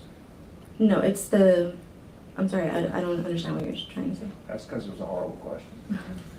You have 3 consoles. Each console has 6 screens. Mm-hmm. Are those screens for each person sitting in the console identical? No, except for the 2 on top, which are designated for 911 only. Okay. So tell us then what each screen is dedicated to, if it is. So we have 2 that are dedicated for 911. One of them shows the 911 maps, and the other one just shows where the call is coming from, the call information. The other 4 we each individually have for, 2 of them are usually for the main agencies that we dispatch for, their CAD program, which is just a program on where we type in the calls for service. Okay. So the top 2, I want to start with that then. The top 2 screens are dedicated exclusively to 911 calls? Correct. So that you can see where the call is coming from, as well as a map of it, is that correct? Correct. And do you record 911 calls? Yes. And All right, you guys, brace yourself. I do believe that we might be getting recorded 911 calls coming in. These will include children that were under fire and terrified. Be kind to yourself. take a break. I will be breaking this down probably in the morning, just because I have to rewatch some of the testimony I missed while I was out at lunch. So if you want to wait for a breakdown, I've been getting my breakdowns in the morning out at 7 a.m. So if you would like to skip all of this testimony, then I will be doing a breakdown. But I get the sinking feeling that we're about to hear a bunch of 911 calls. No problem, Skinrow. I completely understand. Protect your mental health. You guys, I would rather you listen to the breakdown with just my notes than get a view. I would rather you guys be okay. So make your choice for yourself, okay? Are those recordings done automatically? Yes. And are they done by an instrument that also attaches a time to that recording? Yes. And so that if we wanted to recover a 911 call and went back, we could not only recover the contents of the call, but we could also recover what time that call came according to what the machine attached to that number. Correct. And it is somewhat accurate. ChatGPT said that it was going to be between 2 to 3 weeks. I am not sure. The state's case has been so chaotic and scattershot that I assume that we're getting towards the tail end of their case, but it's not been chronological or other things. So I assume that we maybe have 1 to 2 more days left of the state's case, but I could be incredibly wrong about that.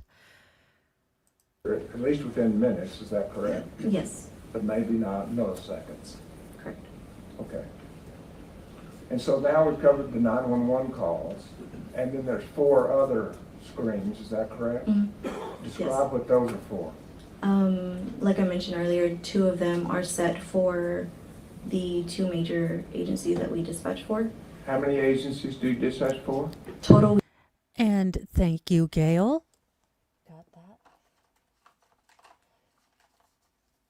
I know my brain is spaghetti because I have to call my bank in the morning. I locked myself out of digital banking because I forgot my password.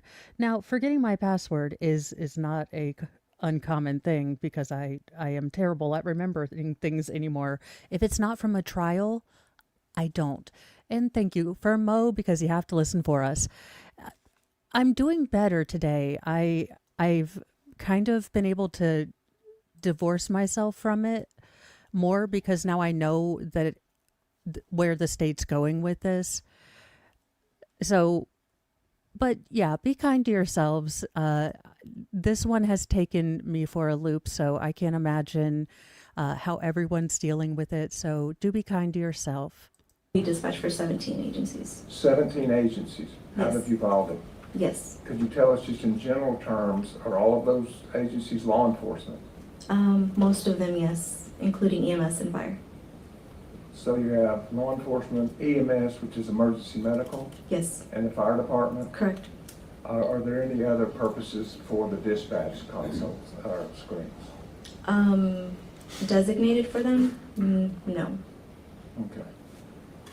And so out of the city of Uvalde, you dispatch not only for the city police, Correct. you also dispatch for the sheriff's office, Correct. the school district, Yes. and who else? Sometimes if needed, we will dispatch for DPS, Texas Department of Public Safety, and then the surrounding little cities that we have in Uvalde. So you reach out and help other smaller communities? Correct. Okay. And as far as the dispatch consoles, those differ from a 911 call? Yes. Tell us how it differs. I'm sorry, you said say that one more time? The dispatch consoles are different from the 911? Yes, I guess you could say, yeah. I guess describe for us what these four screens show a dispatcher. So the 4 screens, one of the screen is for a program that we do call for service, and that's for the Uvalde Police Department, and then some of like the smaller entities that we dispatch for. And then the Uvalde County Sheriff's Office has their own software that we do calls for service for on another screen. And the other two, we just have either, our daily email up or, just for, or the recording system is also up too as well, just in case we need it to replay something. And so if a call comes in, whether from 911 or from dispatch, is the dispatcher then able to direct services to what is needed? Yes. Tell us how that works. As far as like when we receive a call or? Let's start with a 911 call. It comes in. Correct. The dispatcher can talk on that 911 call, and it's recorded. Yes. And if it's a call for service for police department or fire, tell us what the dispatcher does. The dispatcher would get the call information from the caller who's calling it in. We would do a call for service, which is, and then we would just type out the address, and depending on the, jurisdiction, whether it's city or county, we would dispatch who needed to be responding to that location. And when you dispatch, does it go out to all of the agencies that you serve? Not necessarily. Again, Tell it us just about depends that. on the jurisdiction. I'm sorry? Again, it just depends on the jurisdiction. And so if you have a call that just needs to go to EMS, you can direct the call just to the radios that are tuned to that channel? Is that Correct. Yes. And if you want it to go out to more than one agency, how do you do that? We would just, there's a thing that we could do which is called a patch, and we can patch two channels together so the way that the same information can go out. But we only do that if it's like a, if it's like something that all agencies are gonna be responding to maybe. But if not, then we would just broadcast on each individual channel. And then each agency has their own channel? For the most part, yes, but it's just mainly, we have, Uvalde Police Department has their own channel, but there's a separate channel which the Sheriff's Office is, and that's where a lot of the other agencies communicate with dispatch with. Okay. And so, the radios that the police officers have, are they allowed to change channels and listen to other agencies? Yes. Okay. So it's just a matter of tuning to a channel. Y'all can choose to dispatch to one channel, but anybody can choose to pick up that channel. Correct. Okay. So we've talked about then a 911 calling in and then... Yeah, Kylie, mother of ducks. That's what I was wondering. I thought this was, and excuse my ignorance, but I thought after 9/11, they realized that a lot of first responders did not have technology or communication devices that were able to kind of coordinate. So the fire department didn't know what the police department was doing, and we saw that that was kind of FUBAR for these big things. So I thought that we had invested a lot of taxpayer dollars in making sure that first responders didn't have to patch with each other. I don't know. Maybe it's only in big cities and they haven't gotten to rural areas. I know that Uvalde is kind of economically depressed and not the richest of localities. So I am completely ignorant. Maybe that's something I'll try to see if I can look up. Dispatch can send somebody to that area, correct? Yes. And in addition to that, can police officers talk to dispatch? Yes. And how does that occur? Just the way we would dispatch a call for service out for them through the radio. Okay. And so it just comes in on a different screen is the only difference? No, it'll be on the same screen, the same radio that we communicate with them on. Okay. And when a police officer dispatches or sends information to dispatch, can his fellow officers also hear that? Yes, if they are on the same channel or not scanning. Okay. But if you're on a different agency, it just may depend on if you're on that channel or not. Correct. Now, in addition to 911 calls being recorded and the time recorded on that. Mhm. Are dispatch calls also recorded? The non-emergency lines? Yes. Yes. And on those emergency dispatches, does the recording instrument also? She says she's been working in dispatch for 17 years. That's why I am a little confused as to why she's answering questions a little tentatively. Maybe she's not a very assertive person, and maybe she's worried about giving testimony. So I am trying to give her the benefit of the doubt, but she does sound very tentative. Attach a time that it came in. Correct. And once again, closed within minutes, but perhaps not seconds or Yes, sir. milliseconds. Yes, sir. Is that correct? Yes. And so how many dispatchers do you have working at one time?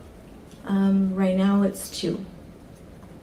And back in 2022, how many did you have? 2 including myself, so 3. So 3 total? And who were the other 2? Working that day or? On May 24, 2022. Do I say their full name or? Yes, please. It would be Jean. I think it's nerves, because I would be nervous too, especially if I wasn't familiar with court. You know, what am I allowed to say? Oh God, I don't want to mess up and go to jail. It does seem like she's probably pretty nervous. Gianna Santianes and Samantha Diaz. And were you there also? Yes. So there were 3 people in the room on May 24, 2022? Correct. And did it become extremely busy at that time? Yes. At about what time did it become busy? Probably around 11:30 in the morning. Okay, and can you tell us what happened?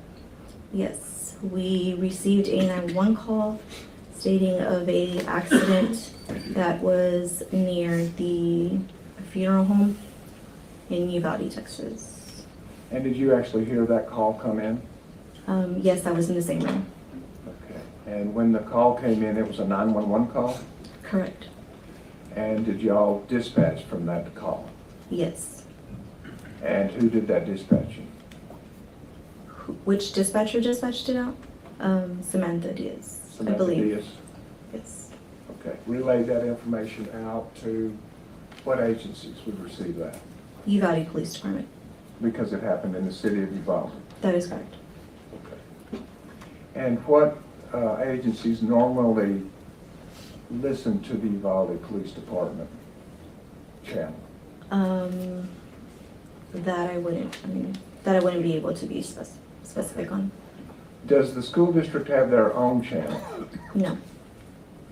And so what channel are they assigned? They could come in on either channel, which is the SO channel, the Sheriff's Office channel, or the Uvalde Police Department channel, whichever. So just on their unit, they can turn it to either one of those channels and monitor that information? Correct. Unless they're scanning, then they would come on either or. And so, did the dispatch office of the Uvalde Police Department receive a subpoena for phone calls, 911 calls, as well as dispatch from the period of 11/29 to 11/36/05? Yes. And did you help comply with that? Yes. And did you, in doing that, did you include all 911 calls Yes. that were recorded? Yes. And that would be all that came in Yes. and stamped with a time? Correct. And did you also comply by putting together all the dispatch, whether from a law enforcement agency to dispatch or from dispatch back to law enforcement? Yes, sir. And are each of those dispatch calls, are they fair and accurate representations of what happened? Yes, sir. And that's the whole purpose of making the recordings? Is that Correct. Yes, sir.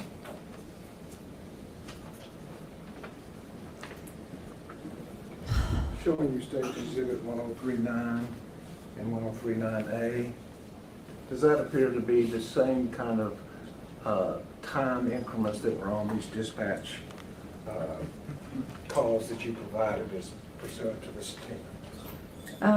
Yes, sir. Read off of State's Exhibit 1039 and 1039A.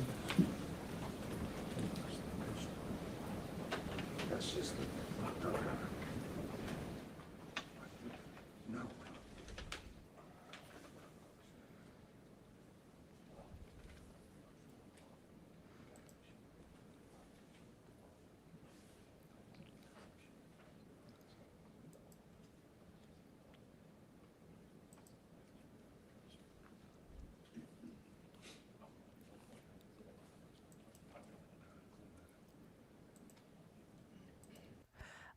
Polly, thank you for the £5. And on a foodie note, apart from Cherry Bakewell, it was individual Battenberg. Yes, I do. Thank you. You do not have to indulge my bad food. I will tell you who got me started on English snack foods. It was the Great British Baking Show. And you guys, I have very strange bucket list, but one day, if all comes true, Mo will be co-hosting the Great British Baking Show with Noel. 'Cause I have crazy sweaters, he has crazy sweaters. He's a goofball, I'm a goofball, and neither of us have to cook for Paul Hollywood. Sign me up, count me in, I'm there.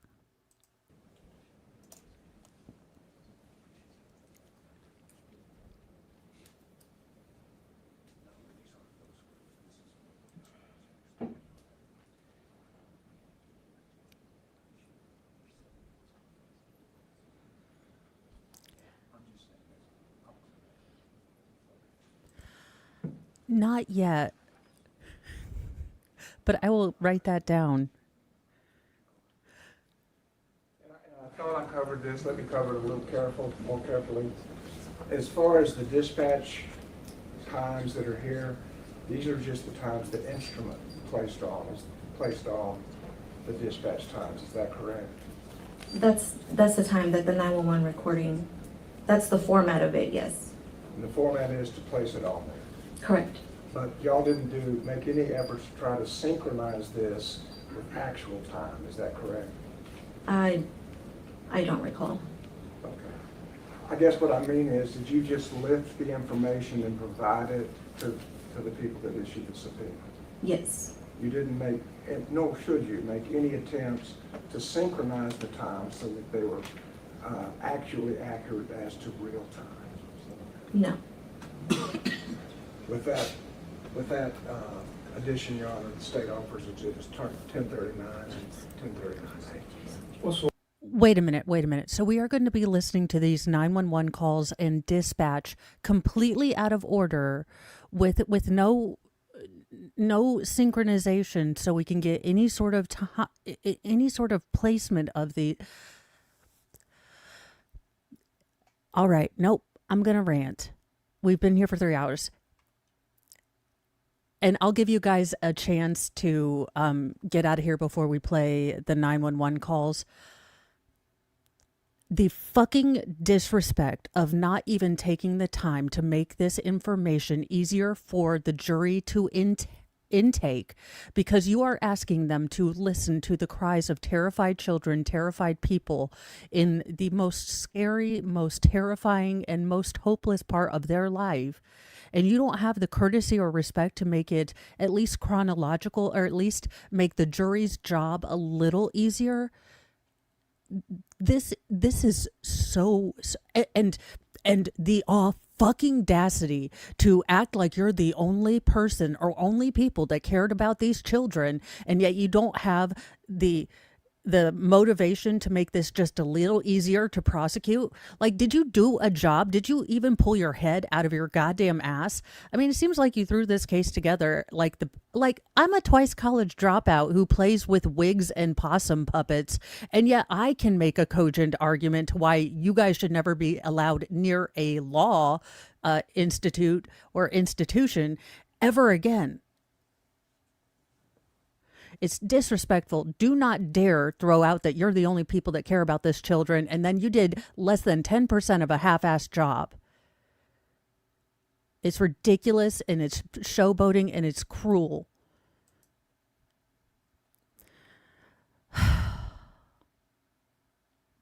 All right. Let's get into this. Court, objection, no objection? Yeah, Your Honor, can we approach?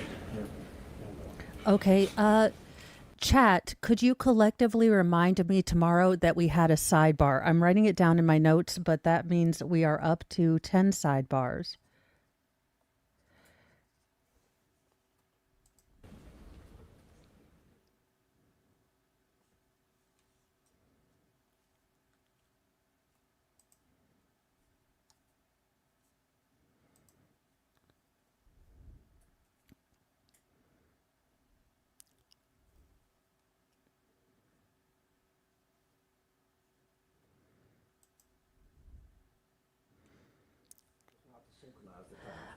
Correct. Is the provider They have been going to 6 or 7 my time. Now, yesterday was the longest they've gone. I think we were a little bit behind, but they went to, I think, 6 their time, so 7 my time.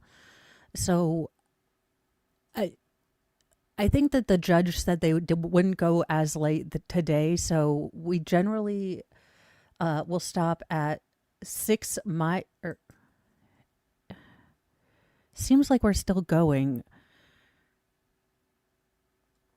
the information that your instruments provide you? That is correct.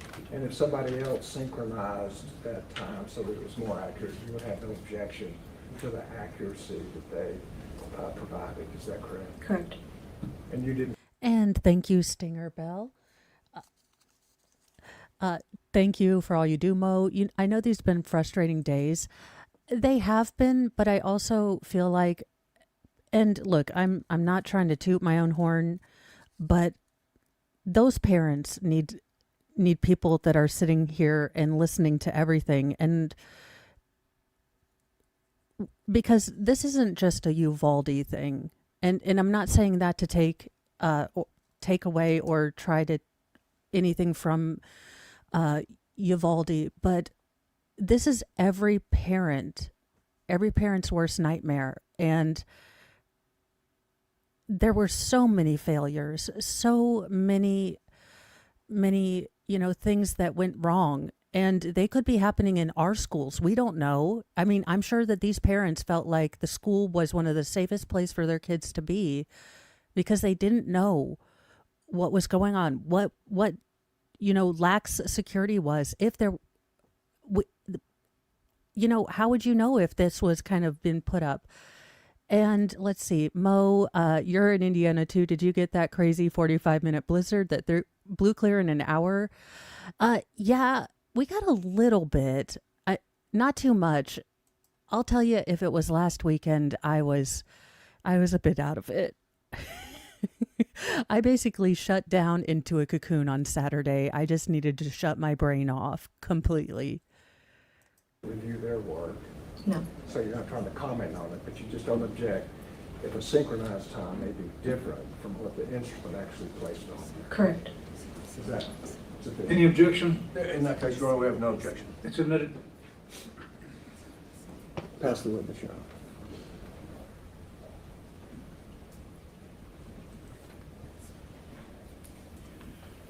Your witness, Mr. Hilliard. Sorry, Judge, thank you. Good afternoon, Ms. Landry. Good afternoon. How are you doing? I'm okay. Good. My name's Gary Hilliard. We've never met. Oh, yes, ma'am. Is that better? Is that better? I heard it going through. I heard the wind, but I haven't even looked at my window.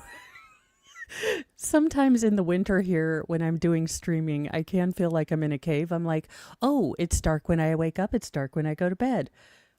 I am a vampire. Okay. Ma'am, my name's Gary Hilliard. We haven't met before. No.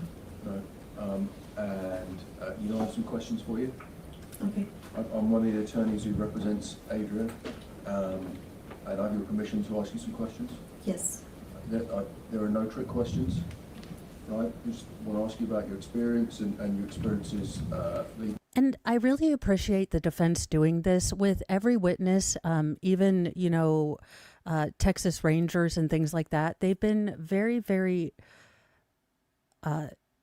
kind and gentle and kind of like, hey, we're not here to, get one over. We just need to clarify some things. I've really liked their approach. I was worried initially if they were going to be able to handle kind of testimony and crossing a lot of these witnesses, and they have just been really good. I honestly think that this trial should be shown in law schools on how you deal with a not so helpful but very sympathetic witness. Witnesses have gotten snarky with them. They've gotten a little bit irritated, and they've not returned in kind. They've remained very, very gentle, gracious, and respectful. And I think that is something that a lot of lawyers, I think, could do with remembering. Up to the events of May the 24th, 2022.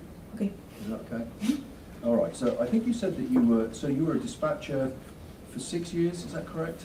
About, yes, sir. So approximately, and all of your experience has been with UPD, right? Uvalde Police Department. Correct. So you're a dispatcher for 6 years? Yes. So that means basically someone phones the police, you pick up the phone, take the call, you type something into the console that the prosecutor was talking about, right? Correct. Decide which unit or agency is appropriate, Yes. because sometimes people are calling for the fire department. Yes. You take those calls. Correct. Sometimes you need to send EMS. Yes. You take those calls. Yes. So you take the call, you notate it in your system. Yes.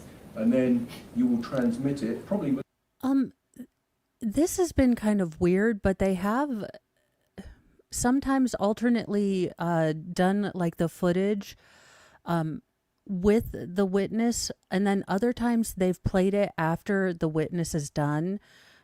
Sometimes they've done that like with the hallway footage or the security footage from Uvalde. So it's interesting. They might play it after this witness gets off the stand. And I'm guessing before they play anything, the judge is going to have an instruction. The judge has been really good. Now, the defense has been more on the ball than the state. The defense has been really on the ball before any emotional video or testimony or pictures are going to come up. They remind the judge to make, a warning to let people know. So they might be waiting till the end of this person's testimony, or we might be close to being done. No, never mind. the device similar to this. Correct. Over the radio by pressing a button. Yes. Right, and activating the appropriate unit with a call sign. Correct. And that's called, is that radio protocol? Yes. So, and would it be correct to say that you wake the other unit up first? For example, you would say, I don't know, Uvalde 123 control, or Uvalde something like that, right? Correct. And that would give that person, well, Uvalde 123, they're calling me. Yes. Right, from Uvalde. And they would do the opposite. Yes. And that is how you know who you're dispatching, right? Correct. And they would acknowledge that call. Yes. So they would say received, control, something like that. Yes. According to a protocol in their training. Correct. And they've used, and there's code words like 1050, right? Code number Yes. 1050. That is for a traffic accident, right? Yes. And you hear, people see it on the TV, people say like 10-4 to confirm that they've received it. Yes. Right, or received. Yes. You hear people say Roger, right? Yes. I don't know why, it's just something that's developed over time, right? Yes. To confirm that they've heard and received. Correct. And that's basically how that works. And I don't know how it is now, but at the time, so you did that for 6 years, sorry. About, yes. And then you promoted to become the supervisor. Correct. So would it be fair to say that being the supervisor in the dispatch, I want to call it the control room because you're in control of stuff, but in dispatch that means that you kind of got a back seat a little bit, and you are watching your dispatchers and you will help when appropriate, right? Yes. Is that a fair statement? That's correct. Right, and so the prosecutor asked you about the dispatch room and the equipment, and I would imagine they're kind of desks like this where you've got a TV screen. Yes. Or a computer screen, Mm-hmm. right? But would it be fair to say that back in, at the time of this incident, in the dispatch, when you received 911 calls, they were received on a telephone. Correct. So, it's not a cell phone, right? But Right. someone would phone emergency, whatever that is, and one of this dispatchers would pick up a telephone and speak into it, right? Correct. Because the reason I ask that is that can be going on. For example, you phone me and I'm the dispatcher, I'm talking to you on the telephone, Yes. right? I'm the call taker, right? Yes. You'd say that person is the call taker. Yes. I'm the call taker in a hypothetical. And let's say, for example, I need to transmit that to a unit on the ground, I'm also the dispatcher. Correct. Right, so because, why ask in that case? Because on some of the 911s that the prosecutor just offered, you can hear like how would you describe it? Like crossover, if you like. You can hear the phone call and you can hear someone being dispatched on the radio. Correct. Right, so sometimes it's confusing to the ear, right? Yes. And it must be confusing to you sometimes. Yes, it can be. But you've done it for a long time, so you've got so much experience, you can key into the voices. Yes. Right? But so when we listen to these calls, you're going to hear someone dialing 911 and the content of that call with the dispatcher taking it, the call taker taking it, and dispatching the units in the background. Yes. And then you can also hear sometimes the unit's response Yes. on the 911 call. Correct.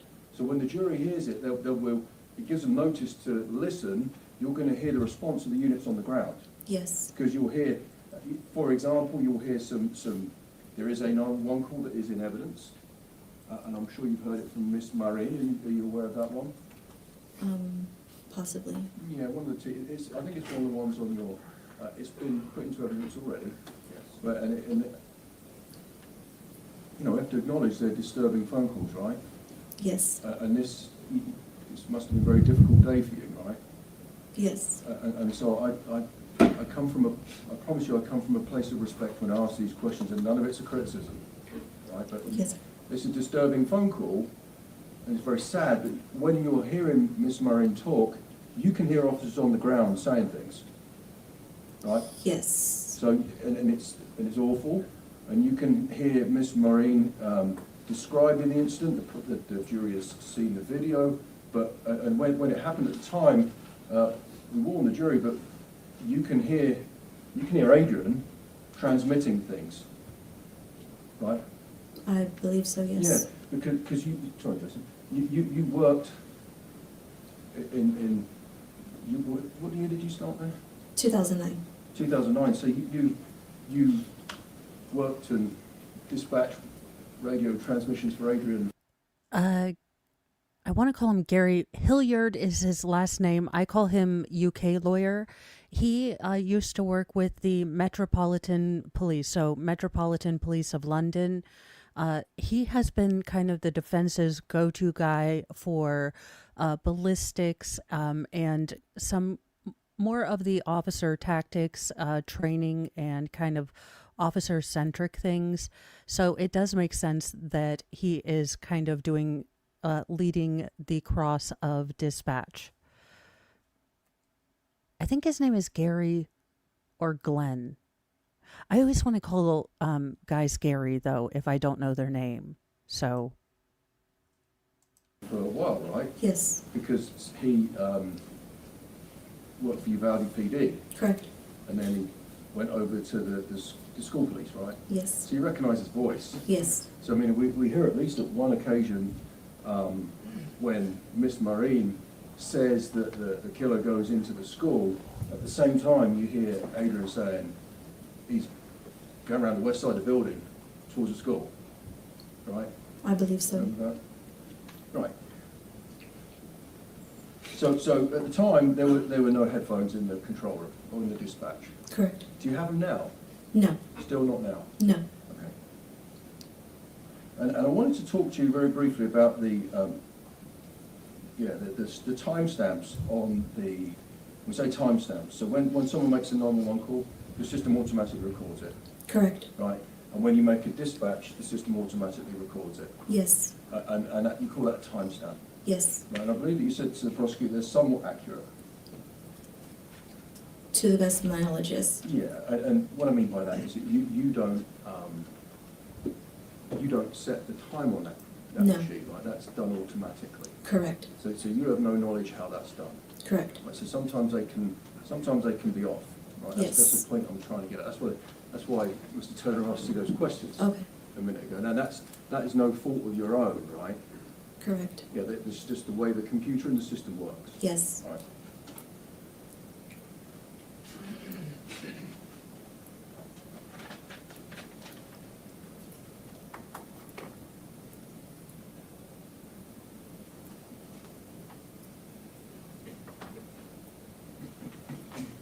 So, I want to talk to you about the radio transmissions that came in and the dispatch calls that came in on the day of this incident.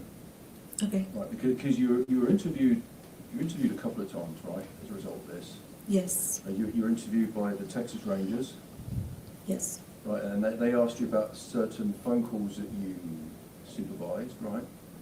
Yes. Okay, and then you were also interviewed later by Jesse Prado, right? Yes. And you'd agree the first interview was kind of short with the Texas Rangers? Yes. I think that was a telephone interview, right? Correct. And then you later spoke to Mr. Prado, Yes. right?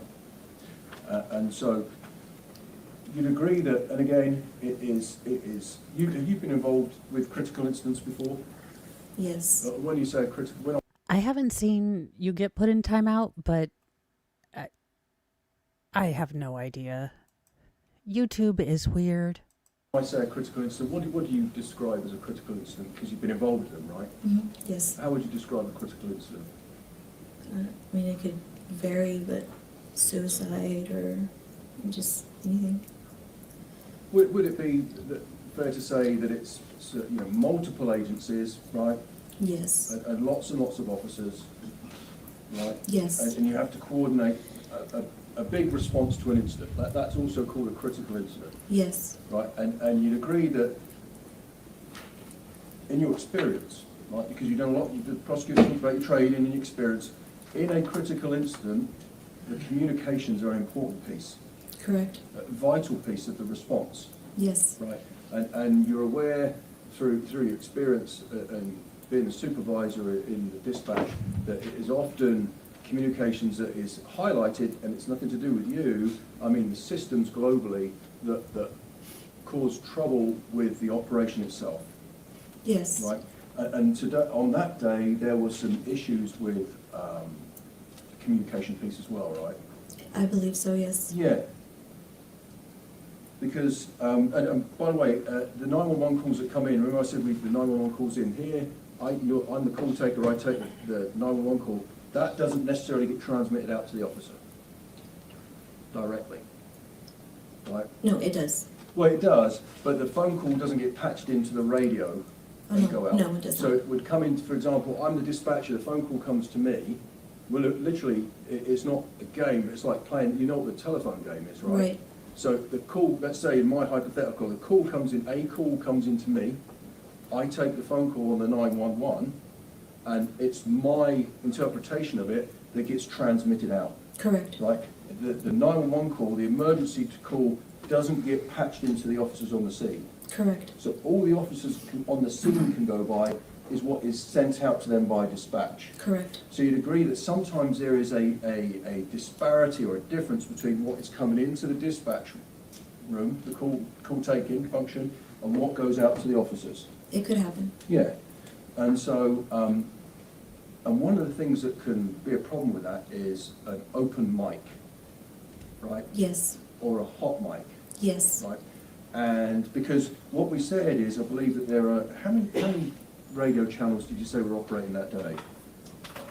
I mean, I believe all of my radio channels were going off at once, so if I had to guess, maybe I believe I have 12 on my radio console.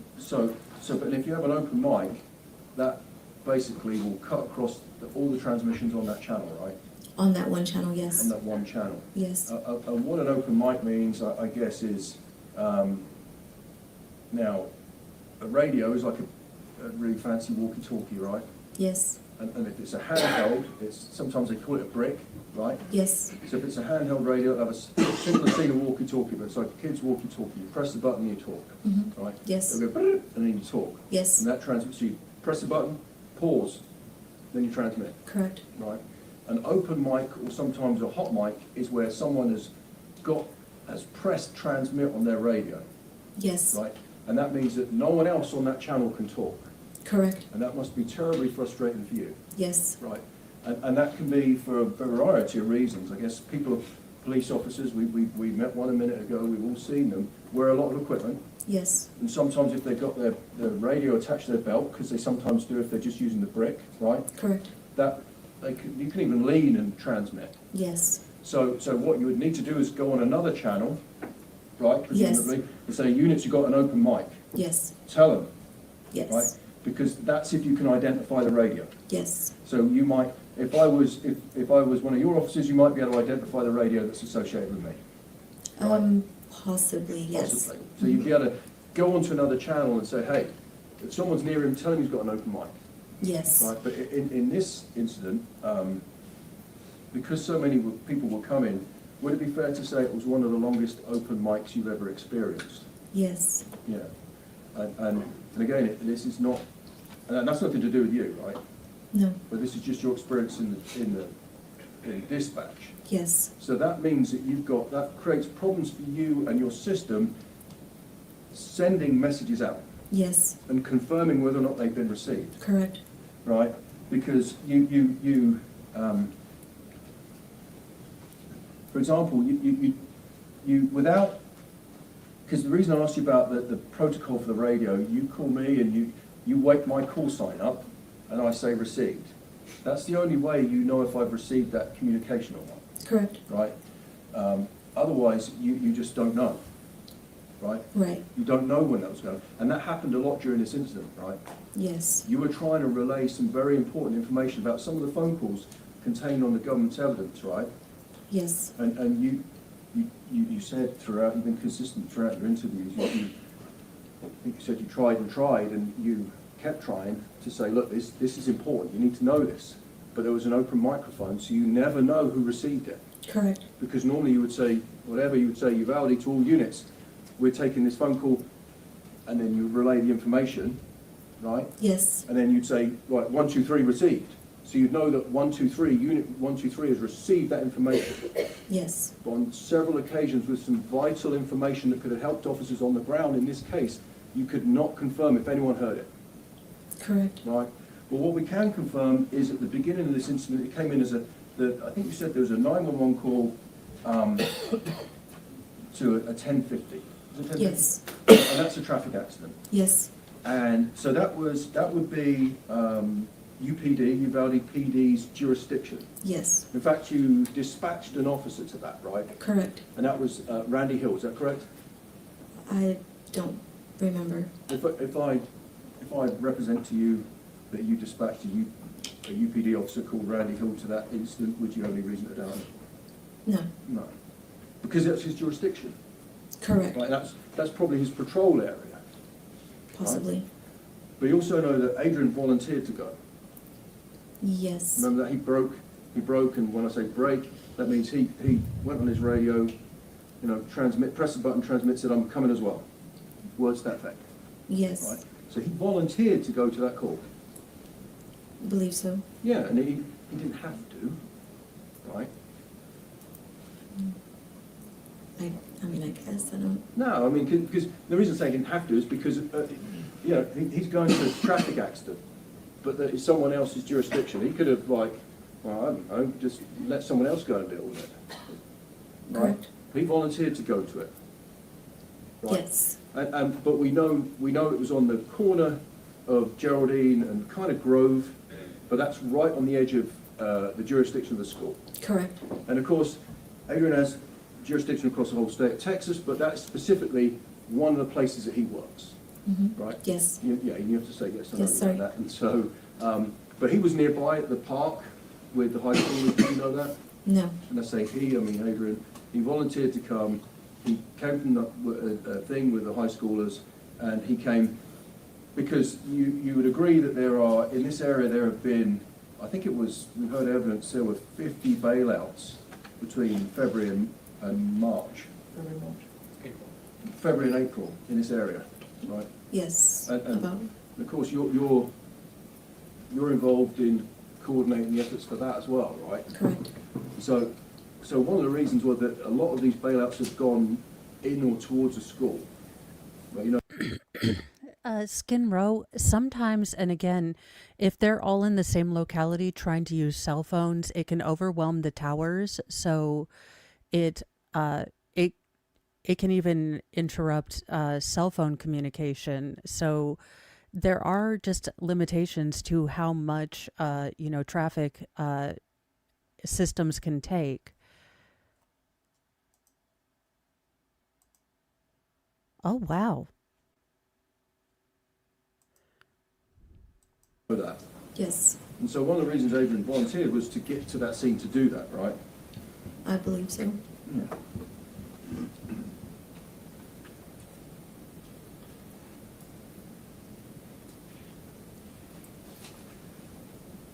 And so I think we've spoken about the communication problems that we experienced on the day. Are you also aware that, would you agree that, or were you aware that sometimes there were communication problems at the school with radios not breaking?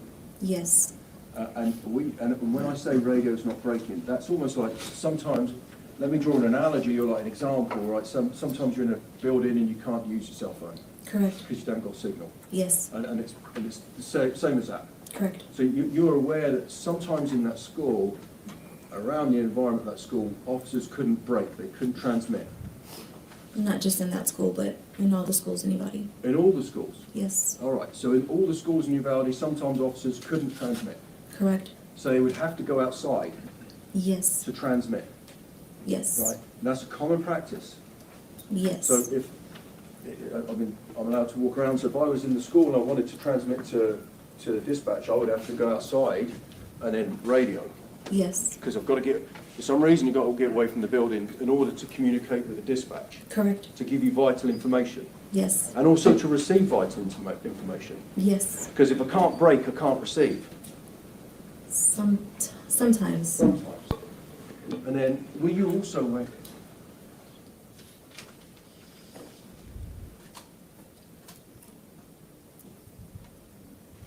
Were you also aware that sometimes officers were dispatched via WhatsApp because of that problem? I don't recall. No? Dispatched with WhatsApp? Go on, that's Judge. Just a couple of questions. There was a long period of an open mic, is that correct? Yes, That was not within this first 5 or 6 minutes, though, that you provided as part of this subpoena, is that correct? correct. So this open mic has nothing to do with the dispatches that you provided and we have just introduced into evidence. Correct.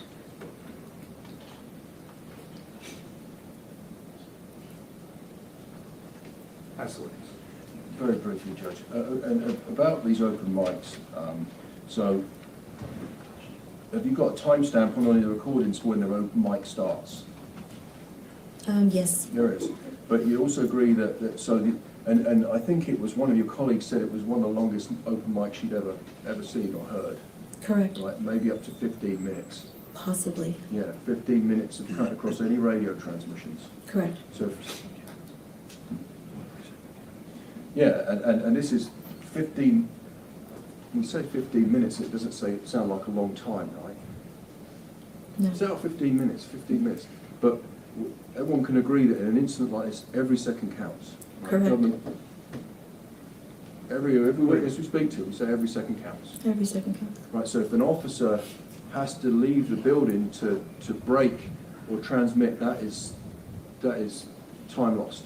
Yes, And if an officer is in a position where they need to leave the building, that means they've gone into the building, right? Yes. Kind of logically. yes, If I've gone into the building and I can't break, I need to leave in order to call for backup, yes, right? I would need to leave in order to call for SWAT, yes. like Adrian did, right? I believe so, yes. Yeah.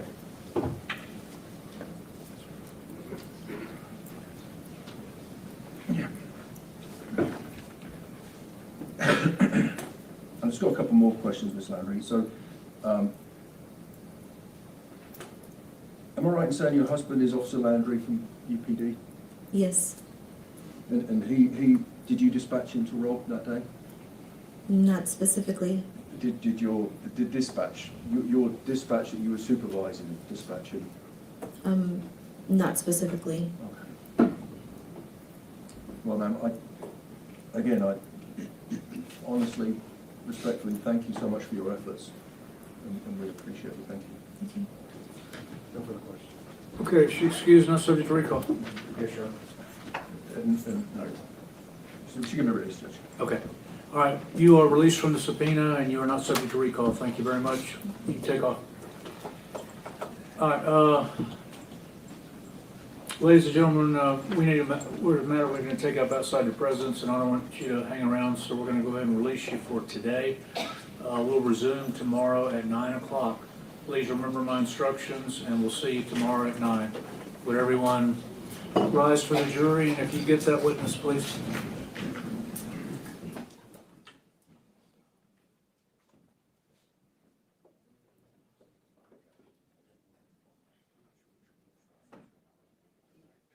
It looks like we're going to be able to listen to this voir dire, so let me just...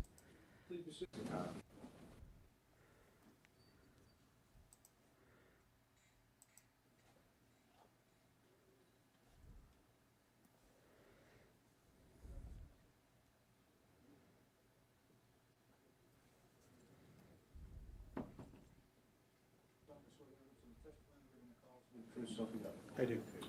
Have a seat over here. They're conferring, and we'll get to you in a minute.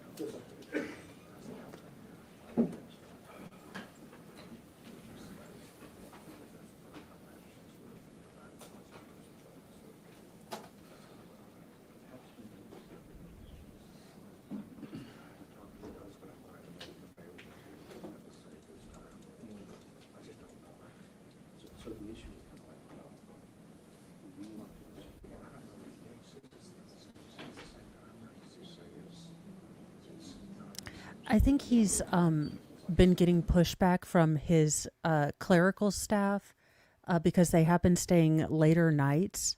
So I think he has been getting pushback from staff, like, we would like to go home.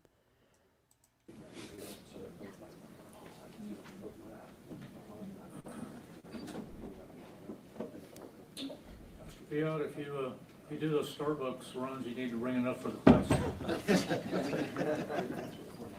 Yes, Your Honor.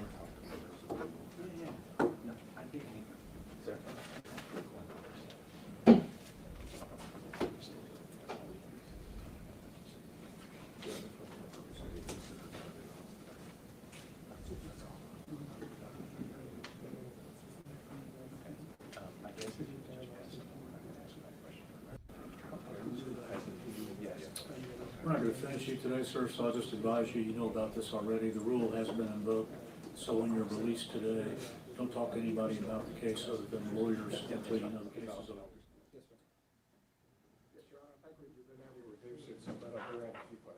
All right, go ahead. He's been sworn. Microphones. Are you still Sergeant Coronado? I am no longer Sergeant Coronado. I retired, so I'm no longer employed with Uvalde PD. And the question I had for you, on May 24, 2022, did you have a body cam? I did, yes, sir. Can you tell us how that got started and what caused the body cam to start? I can give you a pretty long explanation if you'd like. I can kind of explain to you why the body cam was activated when it was. That's kind of what the question is. Yes, sir. So initially, when I first got to the scene, immediately we were receiving what we thought was receiving gunfire. So usually what happens is we're aware that there's limited battery on the body cam, so we try to activate it once getting there. But given the circumstances and type of call that we received, that was something that was in the back of my head. I hadn't thought about it as we were responding. So it wasn't until, as I said, when I got even close to the scene, I hadn't even fully arrived on scene. When I got close to the scene is whenever I drove to the other two officers that were already there, and at that point received gunfire. And so at that point, that's when I repositioned myself and I guess I can testify to that tomorrow, but I repositioned myself, and it wasn't until I got on campus and was running down that I activated my body camera. And how do you activate your body camera? You have to actually activate it by pushing a button. And that's what you did? Yes, sir. When you were already drove to the other side of campus and had run down the hall, down the hall? Yes, sir. Yes, sir. Okay. And is that accurately depicted in your body camera? I believe, When yes, it sir. starts? Yes, sir. Is that a fair and accurate depiction of when you activated your body camera? I say that only because,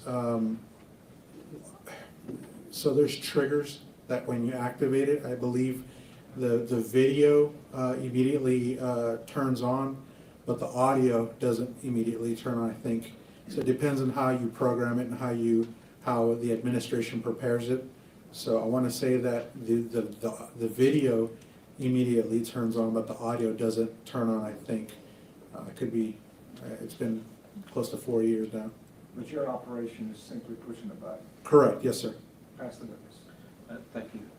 Hey, Sergeant Coronado, this is like not really even, it's not a whole lot about you. We're just trying to figure out when your body cam started. Yes. And I'll just tell you, because we have another officer that was away from you, and his apparently has started at the exact same time. So we want to just try to understand from you, have you reviewed your body cam footage that like in where it started with the prosecutor? So I have reviewed it, which is to say I've looked at it. I haven't gone into great detail about time and things like that. I know that it had been some time after the fact that I had reviewed it, but as far as getting accurate times and being able to go over details as that, I never truly investigated that part of it. What I did see though, and what I do understand is that yes, while I was running down the breezeway is when I activated my camera. And is that in your mind and in your memory? Is that what you remember doing, is activating Yes. as you were doing that? Yes, sir. So when you were at Geraldine and Grove, your memory is that you did nothing to trigger an activation. And I'm not blaming you. Correct. You thought you were taking fire and there was other Correct. stuff going on. Yes, sir. We just wanted to make sure that there wasn't some body camera footage out there that we never received. Right, yes, sir. No, sir, that's Okay, correct. So in your memory, where the body camera turned on is where you remember turning it. Unless that thing activated and turned on and then turned back off, I do distinctly remember, because it's a habit. Even when it's on, you have a tendency as you're on a scene to just hit it and double check that it's working. You understand what I'm saying? Because the position of it. Now, has it accidentally been turned on and off? That has happened before in the past, and that's kind of why, I mean, you just instinctively just try to make sure that thing is on. But I do have a memory and of me turning it on as I was running down the breezeway that day. I don't remember, I don't think that there's any other body cam footage that was mine that day. Okay, and so with any kind of issue maybe with Mendoza turning it on at the exact same time, we would have to go talk to Mendoza and ask. Yeah, him. that's news to me. Yeah, I have no idea anything about that, sir. Okay, and you were not with Mendoza at the time when you activated your body cam? Now, can you clarify which Mendoza, because I had two Mendozas at that day. Jesus. Jesus, also known as Blue, we call him Blue, but yes, sir. So again, I'm gonna have to clarify with you. When I first got there at the scene, when I was explaining to you earlier, I was there with him. Right. Does that make sense? At Geraldine and Grove. Geraldine and Grove, yes, sir. That's right. And that's why we're trying to, because in our mind, we have two officers with body cam, none of the camera footage from Geraldine and Grove, and both are activated at the same time at a different spot. Body cam footage, Yes. yes. There was dash cam footage, I believe, that showed that I arrived on scene. And we do have that. It's the body cam and because the dash cam footage does not record audio. No, that dash cam did not. So, okay, so that, basically, that kind of covers, to me in my mind, and I'll pass it back over if you have any other questions. That's all I have. Yeah, in my mind, Judge, that's what we're trying to do is, as you can see, we have officers that are there, no body cam footage, two body cameras there. They leave each other, they separate, and both turn on at the same time. separated away from the corner.